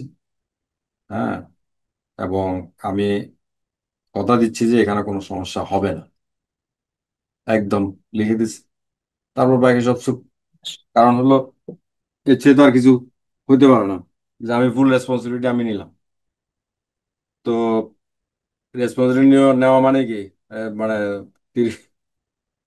দেখা যাবে হয়তো 30-40 কোটি টাকা কতগুলি জীবনের রেসপন্সিবিলিটি নেওয়া, এটা এত সহজ কথা না। তো এরকম আর কি, যে যে কোনো প্রজেক্ট, যে কোনো ডিজাইন আমি ডিজাইন করলাম, সেটা যদি কোনো সমস্যা হয় সেটা আমি আমি রেসপন্সিবল। আর 5-10 মিনিট লাগবে আমার এখানে কয়েকটা জিনিস দেখাবো সফটওয়্যারে। এই যে আমরা কি স্যার আপনার এই প্রেজেন্টেশনটা পাবো স্যার? হ্যাঁ, দেওয়া যাবে। হ্যাঁ স্যার, আপনি প্রেজেন্টেশন খুব খুব কম সাহিত্যে স্যার খুব সুন্দর করে বলছেন স্যার, প্রেজেন্টেশনটা হলে স্যার আমাদের সুবিধা হবে আর কি। ঠিক আছে। আচ্ছা, আমরা এখানে আপনাদের বেশিরভাগই কতগুলি জায়গায় একটু ভুল করতেছেন, সেগুলি আমি একটু দেখাই দিই, বাকিগুলি তো আপনারা পারবেন। যেমন এই জায়গাটা প্রফেশনাল অ্যাফিলিয়েশন, অনেকে প্রফেশনাল অ্যাফিলিয়েশন বলতে কি বোঝায় সেটা অনেকে বুঝতেছে না। আমি কতগুলি অ্যাপ্লিকেশন দেখলাম, তো সেটার আলোকে বলতেছি, হয়তো অনেকে বুঝেন অনেকে বুঝেন না। এইটা প্রফেশনাল অ্যাফিলিয়েশন বা রিকগনিশন বলতে বোঝায় যে আমি মানে কোন কোন প্রফেশনাল সোসাইটির মেম্বার বা ফেলো, বা আপনি মনে করেন পিন্স পেলেন, পিন্স এটাও কিন্তু একটা প্রফেশনাল অ্যাফিলিয়েশন। পিন্স বা আমি আইবির মেম্বার, এটা একটা প্রফেশনাল অ্যাফিলিয়েশন। আমি এএসসি মেম্বার, এটা প্রফেশনাল অ্যাফিলিয়েশন। তো এইটা অনেকে মনে হয় বুঝতেছেন না, কি উল্টাপাল্টা লিখেছি বসে আছে। তা আমরা আশা করি যারা এটা মানে বুঝেন না এখন বুঝবেন, যে আমি যে জিওটেকনিক্যাল সোসাইটির একজন মেম্বার, এটা হলো একটা প্রফেশনাল অ্যাফিলিয়েশন। এবং কয় তারিখ থেকে শুরু, কয় তারিখ পর্যন্ত আমি ছিলাম। অনেক সময় হয় যে আমি প্রফেশনাল অ্যাফিলিয়েশন আমার এএসসি ছিলাম, আমি এখন নাই, কিন্তু কারণ আমি টাকা পয়সা না দিই নাই, ওটা বন্ধ হয়ে গেছে। তো যতদিন ছিলাম ততদিন আমি লিখতে পারবো এখানে। তো এই হলো এটার বিষয়। এরপরে হলো আপনার এখানে দুই ধরনের এক্সপিরিয়েন্স আমাদের আপনার দিতে হবে। একটা হচ্ছে এই যে জব এক্সপিরিয়েন্স, মানে এই পর্যন্ত আপনি আমার 10টা চাকরি করছেন, সে 10টা চাকরি সিরিয়ালি আপনি দিয়ে যাবেন, কোন কয় ডেট থেকে। এক্স্যাক্টলি ডেট মনে না থাকলেও সমস্যা নাই, আপনার ডেট একটা বসায় দিলেন, কিন্তু মাসটা যদি ঠিক হয় তাহলে বেটার। এই যে এক্সপিরিয়েন্সটা আপনি যতগুলি আছে, বিভিন্ন জায়গায় যে চাকরি করছেন বা যে বিভিন্ন পজিশনে ছিলেন সেগুলি লিখে দিলেন। জব এক্সপিরিয়েন্স মানে কোম্পানিতে চাকরি করছে। এরপরও হলো এমন একজনও হইতে পারে যে হয়তো মানে তার কোনো জব এক্সপিরিয়েন্স টোটালি নাই, এমনও হইতে পারে হয়তো কোনো জায়গায় সে চাকরিই করে না, ফ্রিল্যান্সার ছিল, হইতে পারে। আবার তাহলে সে এখানে পুরো খালি থাকবে, সমস্যা নেই, এটা কোনো অসুবিধা না। আবার এমন হইতে পারে যে সে নিজের কোম্পানিতেই সে এমডি হিসেবে কাজ করে, তখন সে মানে সেটাই লিখবে, সমস্যা নেই। এখন আসি পরের যে পার্ট, সেটা হলো summary of current and past project experience. Project experience মানে হলো এটা নেম অফ অর্গানাইজেশন দেওয়া আছে এখানে, আসলে এটা হবে নেম অফ প্রজেক্ট। এটা হবে নেম অফ প্রজেক্ট, মানে যে প্রজেক্টে আমি কাজ করছি। তো দেখা যাচ্ছে আমি এক জায়গায় চাকরি করতাম, সেই চাকরি থাকা অবস্থায় ওখানে আমি 10টা প্রজেক্টে কাজ করছি। তো এরকম যদি আমি এখন বিগত 20 বছরের প্রজেক্ট সব দিই, তাহলে 200 প্রজেক্ট হবে। তো 200 প্রজেক্টে কি আপনি এখানে দিবেন? মানে দিলে দিতে পারেন, কিন্তু এত বেশি দেওয়া ঠিক না আবার। আপনি দিবেন যেগুলি আপনি মনে করেন যে এটা সিগনিফিক্যান্ট বা এটা বিশেষ গুরুত্ব বহন করে, সেগুলি দেন। তাহলে যে দেখবে সে তারও সময় বাঁচলো, আপনিও এতগুলি লিখে সময় নষ্ট করার দরকার কি? তো এই হলো মানে summary of current and past project experience হলো এরকম যে আপনার 200 প্রজেক্টের কাজ করছেন, 200 প্রজেক্ট দেওয়ার দরকার নেই। আপনি দিলে আমরা মানা করবো না, বাট দরকার নেই। আপনি ওর মধ্যে আপনাকে রিপ্রেজেন্ট করে বা আপনার মনে করেন যে এইগুলি এগুলি দিলে আপনার জন্য ভালো হবে, সেগুলি দিবেন। এই তো, আর আর কিছু নাই মোটামুটি। বাকিগুলি তো অ্যাজ ইউজুয়াল। স্পন্সর, এবার আপনারা মানে কোনো কনফিউশন থাকলে প্রশ্ন করেন, আমি শেষ করে দিতে চাই। স্যার স্যার এই আসসালামু আলাইকুম। আচ্ছা, স্পন্সর নিয়ে একটু কথা বলতে যাচ্ছিলাম স্যার। স্পন্সর হ্যাঁ বলেন। স্পন্সরের আসলে মানে একটু মানে রিকমেন্ডেশন অথবা আপনারা কোনটাকে বেশি আহ, মানে স্ট্যান্ডার্ড মনে করেন স্যার? কারণ এখানে আমরা যেটা দেখেছিলাম যে পিন যে একজন একটা হতেই হবে এই টাইপের একটা, আমি যখন ফিল আপ করেছিলাম এটা দেখেছিলাম। তো সেইটা করতে গিয়ে আমি আমার সার্কেলের মধ্যেই কিন্তু আমাদের আছে যে আমার এক ফ্রেন্ড সিভিল ইঞ্জিনিয়ারের পিন আছে, ওরটা হলো দিয়েছিলাম। কিন্তু স্পন্সরের যে রিপোর্ট এইগুলোর ক্ষেত্রে কিছুটা জটিলতা হচ্ছে, যদি আমার আমার ইয়ের মানে নেটওয়ার্কের বাইরে অথবা অ্যাক্টিভিটিস এর বাইরে কাউকে যদি আমি স্পন্সর করতে চাই আর কি। এইটা কিভাবে আমরা ওভারকাম করতে পারি? মা আপনার প্রবলেমটা বুঝি নাই আমি। প্রবলেমটা হচ্ছে কি আপনার স্পন্সর পাচ্ছেন না, না কি আমি বুঝি নাই হ্যাঁ, আসলে। স্পন্সর, জি স্যার, মানে স্পন্সর মানে পাচ্ছি। মেকানিক্যাল পাচ্ছে না, মেকানিক্যাল সিভিল পাচ্ছে। মেকানিক্যাল পিঞ্চ ওইভাবে আমার নেটওয়ার্কে আমি পাচ্ছি না, অথবা পাইলেও সেটা হচ্ছে মানে ওই একদমই আমার অ্যাক্টিভিটিস এর সাথে খুব বেশি অ্যালাইন না, একদমই অ্যালাইন না এই টাইপের আর কি স্যার। ও, বুঝতে পেরেছি। এটা সলিউশন আমার জানা নাই। ওখানে মানে যে ক্রাইটেরিয়া আছে, রিকোয়ারমেন্ট, সেখানে কি লেখা আছে? একজন ফেলো হইতে পারে। একজন ফেলো আমাকে যেটা বলা হয়েছিল ওখানে লেখা ছিল যে 10 বছরের বেশি যদি হয় তাহলে ফেলো কভার করবে, আর একজন পিঞ্চ লাগবেই। একজন পিঞ্চ লাগবে। এখন ধরেন পিঞ্চ আপনার লাইনে যদি একেবারে না পান, তাহলে আপনাকে চিনে আপনাকে জানে এরকম, মানে আপনার সম্পর্কে কিছু লিখতে পারে সেরকম কাউকে অন্য লাইনে নিতে পারেন, বাট এটা আমি শিওর না। আমার এটা আমারও একটু মানে জিজ্ঞাসা করতে হবে। সেক্ষেত্রে স্যার আমি এই অ্যাপ্লিকেশন এখনো সাবমিট করিনি, সেক্ষেত্রে কি আমি আমার স্পন্সর আরেকবার চেঞ্জ করতে পারবো কিনা, কারণ আমি সাবমিট চেঞ্জ করতে করিনি পারবেন, বাট। চেঞ্জ করতে পারবেন, চেঞ্জ করতে পারবেন। আচ্ছা, বাট ওনাদের কাছেও মেল টেল চলে গেছে, সেইভাবে ওনারা হয়তো বা রিপোর্ট করবেন, তাহলে আমি চেঞ্জ করলে আবার নতুন যাদেরকে ইনক্লুড না করব তারা এখন আবার প্রসেস আপনার পাবে। কয়টা কয়টা গেছে আপনার স্পন্সর? দুইটা, দুইটাতেই গেছে স্যার। তো আরো একটা তো অপশন আছে আপনার, তিনটা না? না, দুইটা দিলেই চলে, তিনটা আছে অপশন হ্যাঁ বাট দুইটা, ওইটা। মানে আপনি যদি মনে করতেছেন ওই দুইটাতে একটু ইয়ে হয়েছে, মানে সাব স্ট্যান্ডার্ড হয়েছে বা আপনার, তো আপনি আরেকটা মানে কিন্তু প্রপারলি। আমি এই এই দুইটাই যদি মনে করি যে আমি চেঞ্জ করে অন্য কাউকে, তখন হয়তো বা নেটওয়ার্ক পাই নাই, এখন হয়তো বা মনে করছি এটা বেটার হবে, এটা করা যাবে না স্যার? এটা আমার একটু জিজ্ঞাসা করতে হবে, মানে এই সফটওয়্যারের সাথে সম্পর্কিত তো।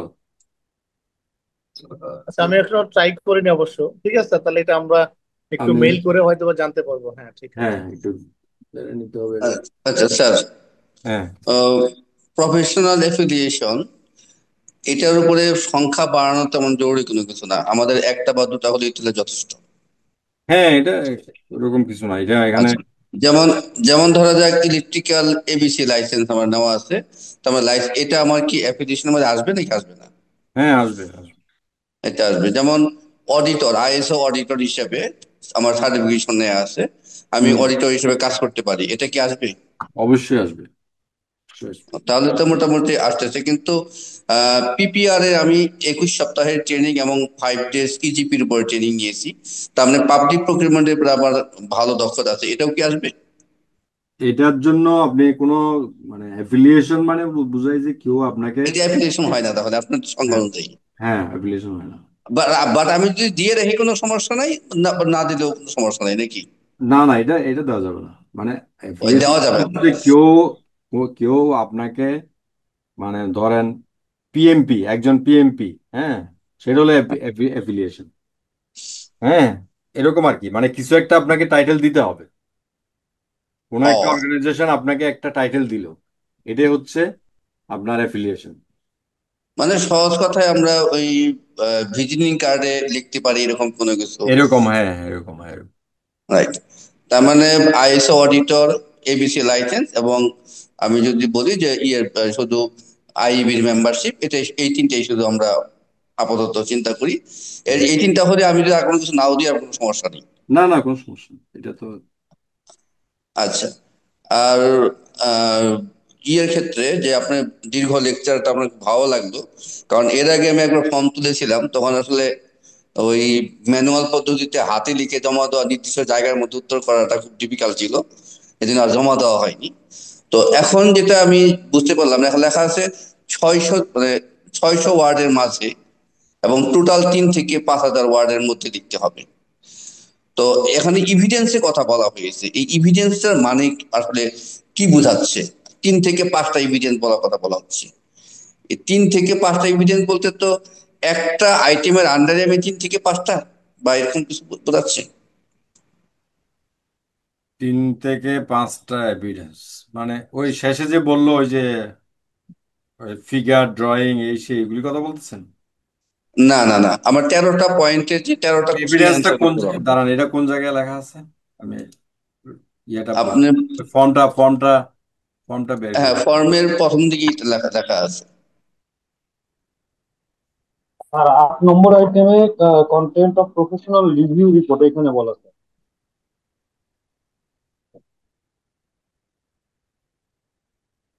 এবিসি মধ্যে বলেন তো দেখি একটু।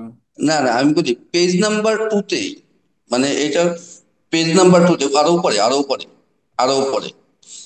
হ্যাঁ, এই যে এখানে এখানে এখানে এই যে রাইটিং ইউর স্টেটমেন্ট, এখানে কিন্তু বলে দিয়েছে টিপিক্যালি 3 to 5 এভিডেন্স ব্র্যাকেটের মধ্যে।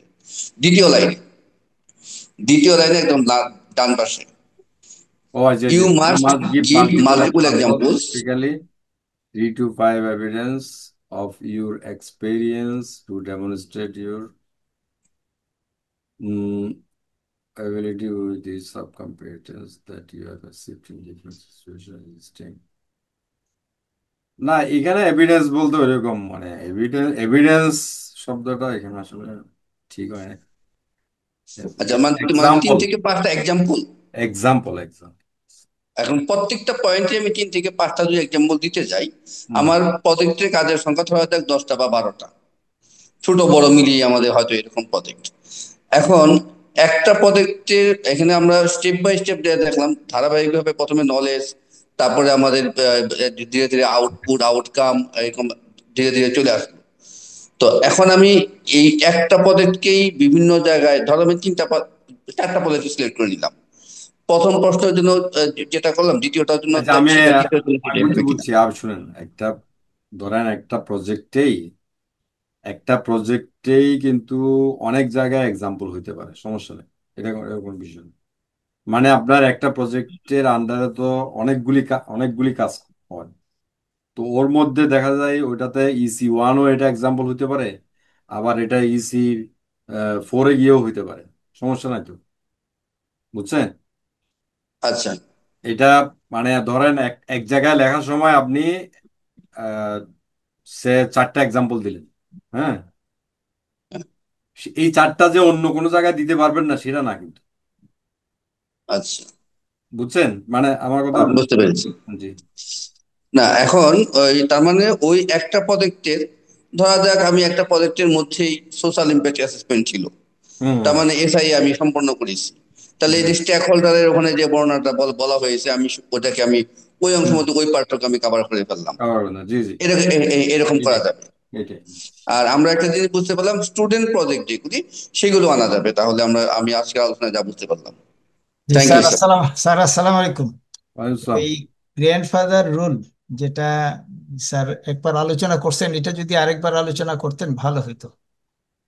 ওইটা আমার তো ছোট এই তো সিম্পল, মানে আপনার এটাতে শুধু আপনার বেনিফিটটা হচ্ছে রিটেন এক্সাম, এগুলি কিন্তু সব করতে হবে, সবই করতে হবে, শুধু রিটেন এক্সাম এবং ভাইভাটা বাদ যাবে। এবং আপনি কোয়ালিফাই করার জন্য BSc করার পরে আপনার 30 বছর এক্সপিরিয়েন্স হইতে হবে, আর MSc হইলে 25, PhD হইলে আপনার 20 বছর এক্সপিরিয়েন্স, এই তো। তার মানে যাদের এর থেকে কম এক্সপিরিয়েন্স, তাদেরকে লিখিত পরীক্ষা ভাইবা দিতে হচ্ছে। হ্যাঁ, রিটেন এক্সাম অ্যান্ড ভাইভা দুটাই দিতে হবে। তাহলে সেক্ষেত্রে রিটেন এক্সামের ক্ষেত্রে আহ মানে কি ধরনের মানে প্রশ্ন আসে। মানে কি প্রশ্ন আসেন, ব্যাপারটা এরকম না, বাট আমাদের প্রস্তুতি কি ধরনের হওয়া উচিত, আমাকে কি প্রমাণ করতে হবে? রিটেন এক্সাম আসলে একদম ইজি এখানে, সেটা হচ্ছে আপনি এই যে 13টা যে পয়েন্টের উপর আপনি লিখতেছেন, এর মধ্য থেকেই হয়তো 5টা পয়েন্ট ওইখানে উল্লেখ থাকবে, সেই 5টা আপনি ওখানে মানে লিখতে হবে। হুম। আপনি এখানে যে 13টা আপনি সময় নিয়ে সুন্দর করে গোছায় মানে লিখতে পারতেছেন, তাই না? হ্যাঁ। তো এই 13টার মধ্যে র্যান্ডমলি যে যে কোনো 5টা ওইখানে আপনার কোনো অপশন নাই, ওখানে প্রশ্নের মধ্যেই 5টাই দেওয়া থাকবে, 5টাই আপনাকে লিখতে হবে। তো সেই 5টা কোথাকার সেটা কিন্তু মানে কোনো একটা অঙ্ক দিবে সেটা সেরকম কিছু না, এই 13টার মধ্যে হয়তো যে কোনো 5টা হইতে পারে। একসাথে কি একাধিক জনের পরীক্ষা হচ্ছে, নাকি দেখা যাচ্ছে আমার প্রশ্ন আমারই হচ্ছে, আমার অ্যান্সার থেকে নিয়ে প্রশ্ন করা হচ্ছে, এরকম কিছু? হ্যাঁ, হ্যাঁ, হ্যাঁ, মানে এখানে আপনার ধরেন পাশাপাশি বসলেন বা কোনো লাভ নাই, মানে আপনার মানে একজনের সাথে আরেকজনের কোনো কিছু মিলবে না। না, আমি আমি বলতে চাচ্ছি যে ধরা যাক আমি লিখেছি EIA সম্পন্ন করেছি। না, ওই যে আপনি এখন আপনি আপনারটাই আপনি আমাকে লিখবেন। EIA নিয়ে প্রশ্ন করবেন কিনা, নাকি ওই টপিক নিয়ে প্রশ্ন করবেন, এরকম কিছু? না, প্রশ্ন না, মানে আমার কথা হচ্ছে যে আমরা তো আপনি কি লিখছেন সেটা তো আর আমরা আহ, দেখতেছি না, আমরা বলবো যে সে এখানে যে 13টা পয়েন্ট আছে না, এই 13টা পয়েন্টের মধ্যে যে কোনো 5টা পয়েন্ট নিয়ে আমরা ওখানে প্রশ্ন করব, তখন আপনি বুঝতে পারছি।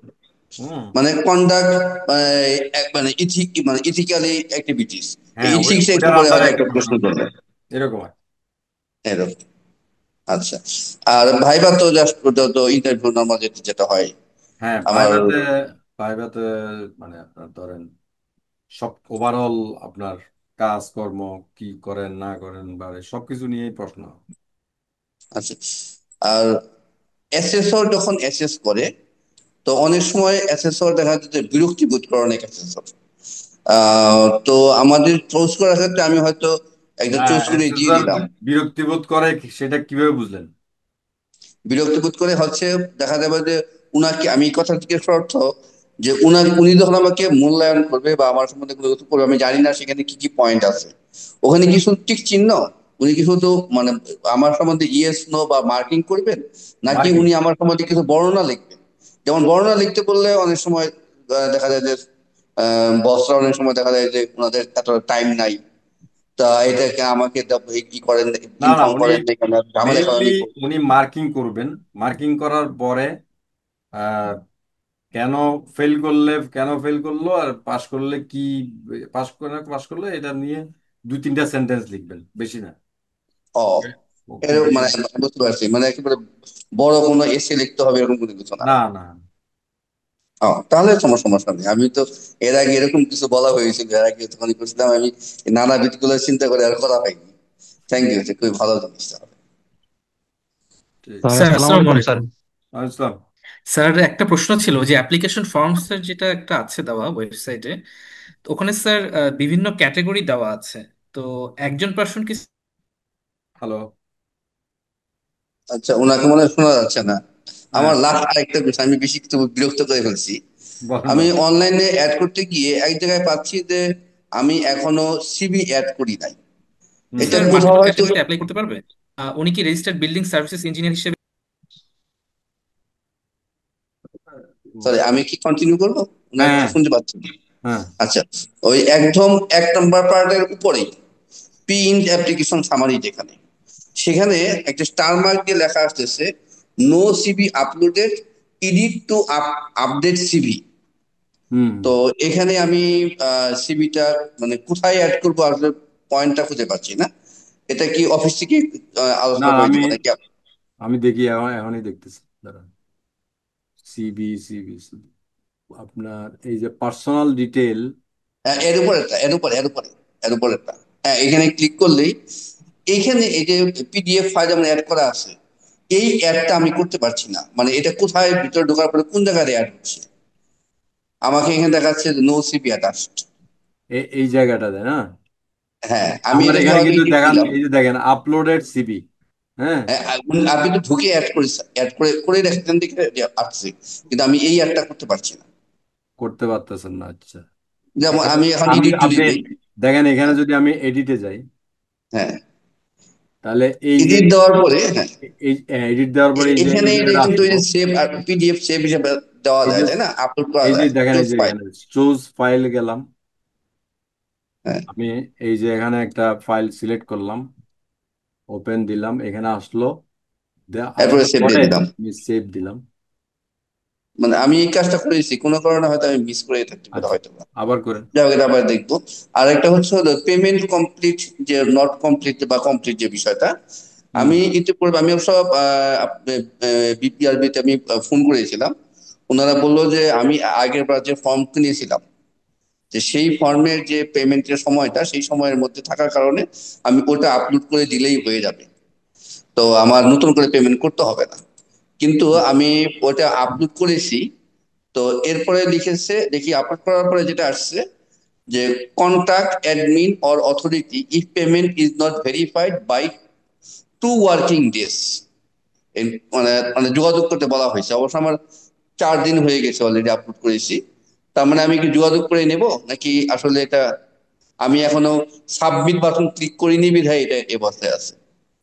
না না, এটা এই মানে 2 ওয়ার্কিং ডেজ বলা আছে, বাট ওরা মানে কাজ একটু স্লো করতেছে আর কি, এটা ও, এটা। আচ্ছা, ঠিক আছে। মানে আমিও এখন তাকে ফোন করতেছি না যে আমি পুরোপুরি প্রিপেয়ার হওয়ার পরে আমি নক করতে যাচ্ছি আর কি, আর হ্যাঁ, একটু মানে কিছু আপনি ঠিকঠাক করতে।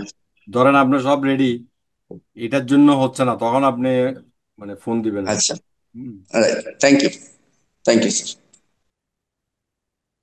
স্যার আসসালামু আলাইকুম স্যার। ওয়ালাইকুম আসসালাম।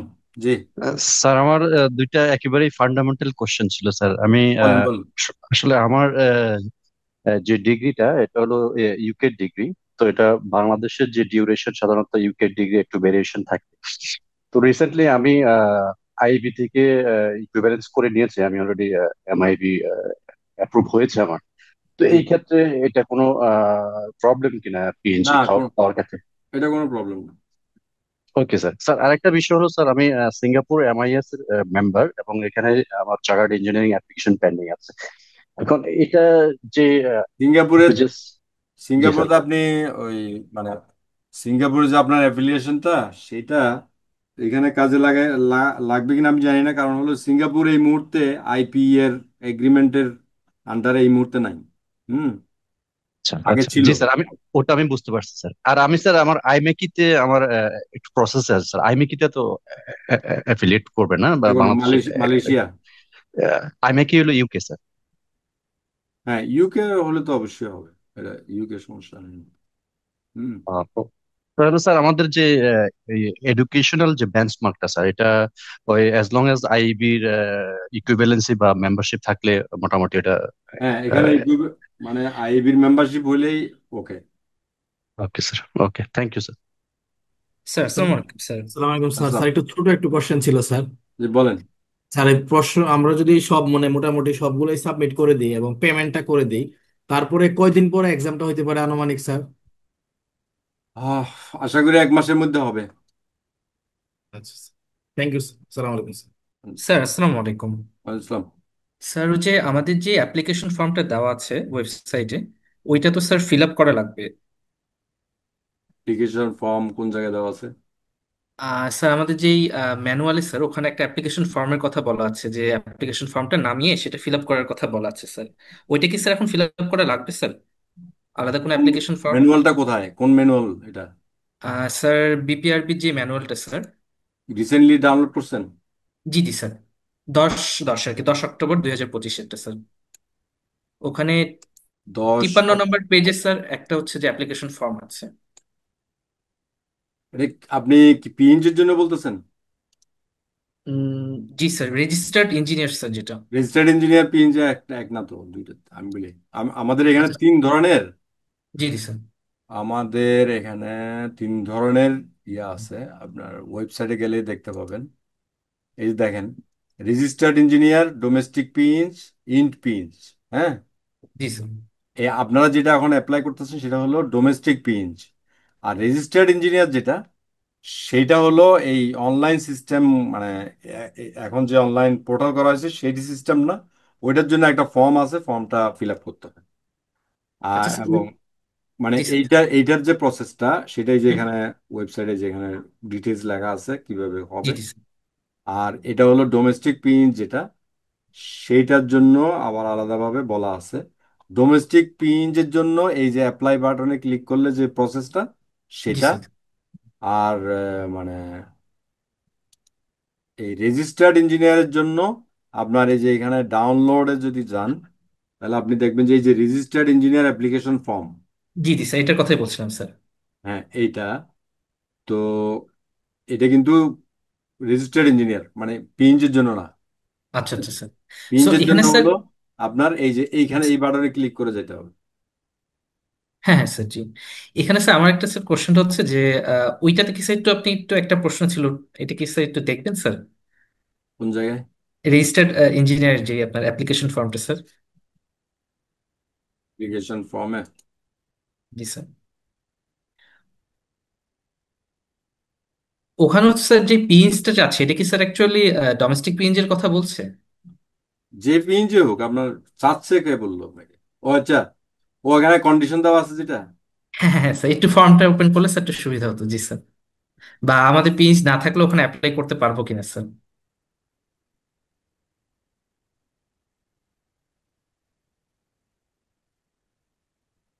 জি স্যার, যে 10 নম্বরে sir. Professional certificate obtain PhD, মানে আপনার যদি কোনোটা থাকে এখানে টিক দিবেন আর কি। আচ্ছা স্যার, না থাকলেও তো অ্যাপ্লাই করতে পারবো মানে স্যার। এটা না থাকলে অ্যাপ্লাই করতে পারবেন। আচ্ছা, আর এখানে স্যার লাস্টে যে 14 নম্বরে স্যার, হুম। এখানে একজন কি স্যার ডাবল না, অপশনে কি ডাবল। স্যার সিলেক্ট করতে পারবেন? না না, এটা লেখা আছে তো, কোনো এক জায়গায় লেখা নেই? কোনো এক জায়গায় কোথাও লেখা থাকার কথা, মানে একটাই, ওয়ান একটাই টাইম। স্যার। আচ্ছা one sir. One application one time.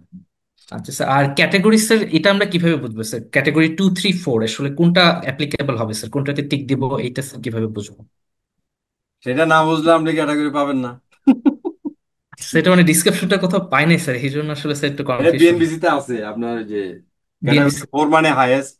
জি জি স্যার। হ্যাঁ, ক্যাটাগরি 3 হলো আর একটু মিডিয়াম, ক্যাটাগরি 2 হলো আরো মিডিয়াম, আরো কম, মানে ওকে স্যার, আন্ডারস্টুড। ক্যাটাগরি ওই 4 মানে ক্যাটাগরি, আচ্ছা হাইয়েস্ট। আচ্ছা স্যার। হ্যাঁ, ওকে স্যার, ওই ক্যাটাগরি রিফার করেছে, ঠিক আছে স্যার, আমি বুঝতে পেরেছি। আচ্ছা, থ্যাংক ইউ স্যার এটার জন্য এবং স্যার। বিপিআরবি ম্যানুয়াল আছে, ম্যানুয়ালের মধ্যে ওই ক্যাটাগরিগুলি দেওয়া আছে। ওইখানে স্যার আমি ক্যাটাগরি পাই না স্যার ওরকম, আবার তাহলে একটু দেখা লাগবে আমাকে। বিপিআরবি ম্যানুয়াল। একটু দেখা লাগবে স্যার, ওখানে থাকতে পারে। এইখানে স্যার মানে ক্যাটাগরি ওরকম করে আলাদা করে স্যার পাই নাই স্যার। হ্যাঁ, 2, 3, 4 আছে না? এরকম আলাদা করে স্যার এখানে পাই নাই স্যার। পি এটা ইয়া থেকে মিসিং হয়ে গেছে, মানে দিতে হবে তাহলে।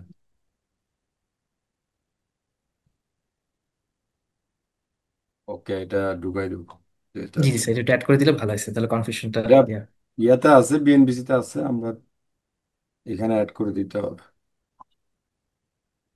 ওকে, থ্যাংক ইউ। ঠিক জি আছে। Sir, thank you sir. Very good. আসসালামু আলাইকুম।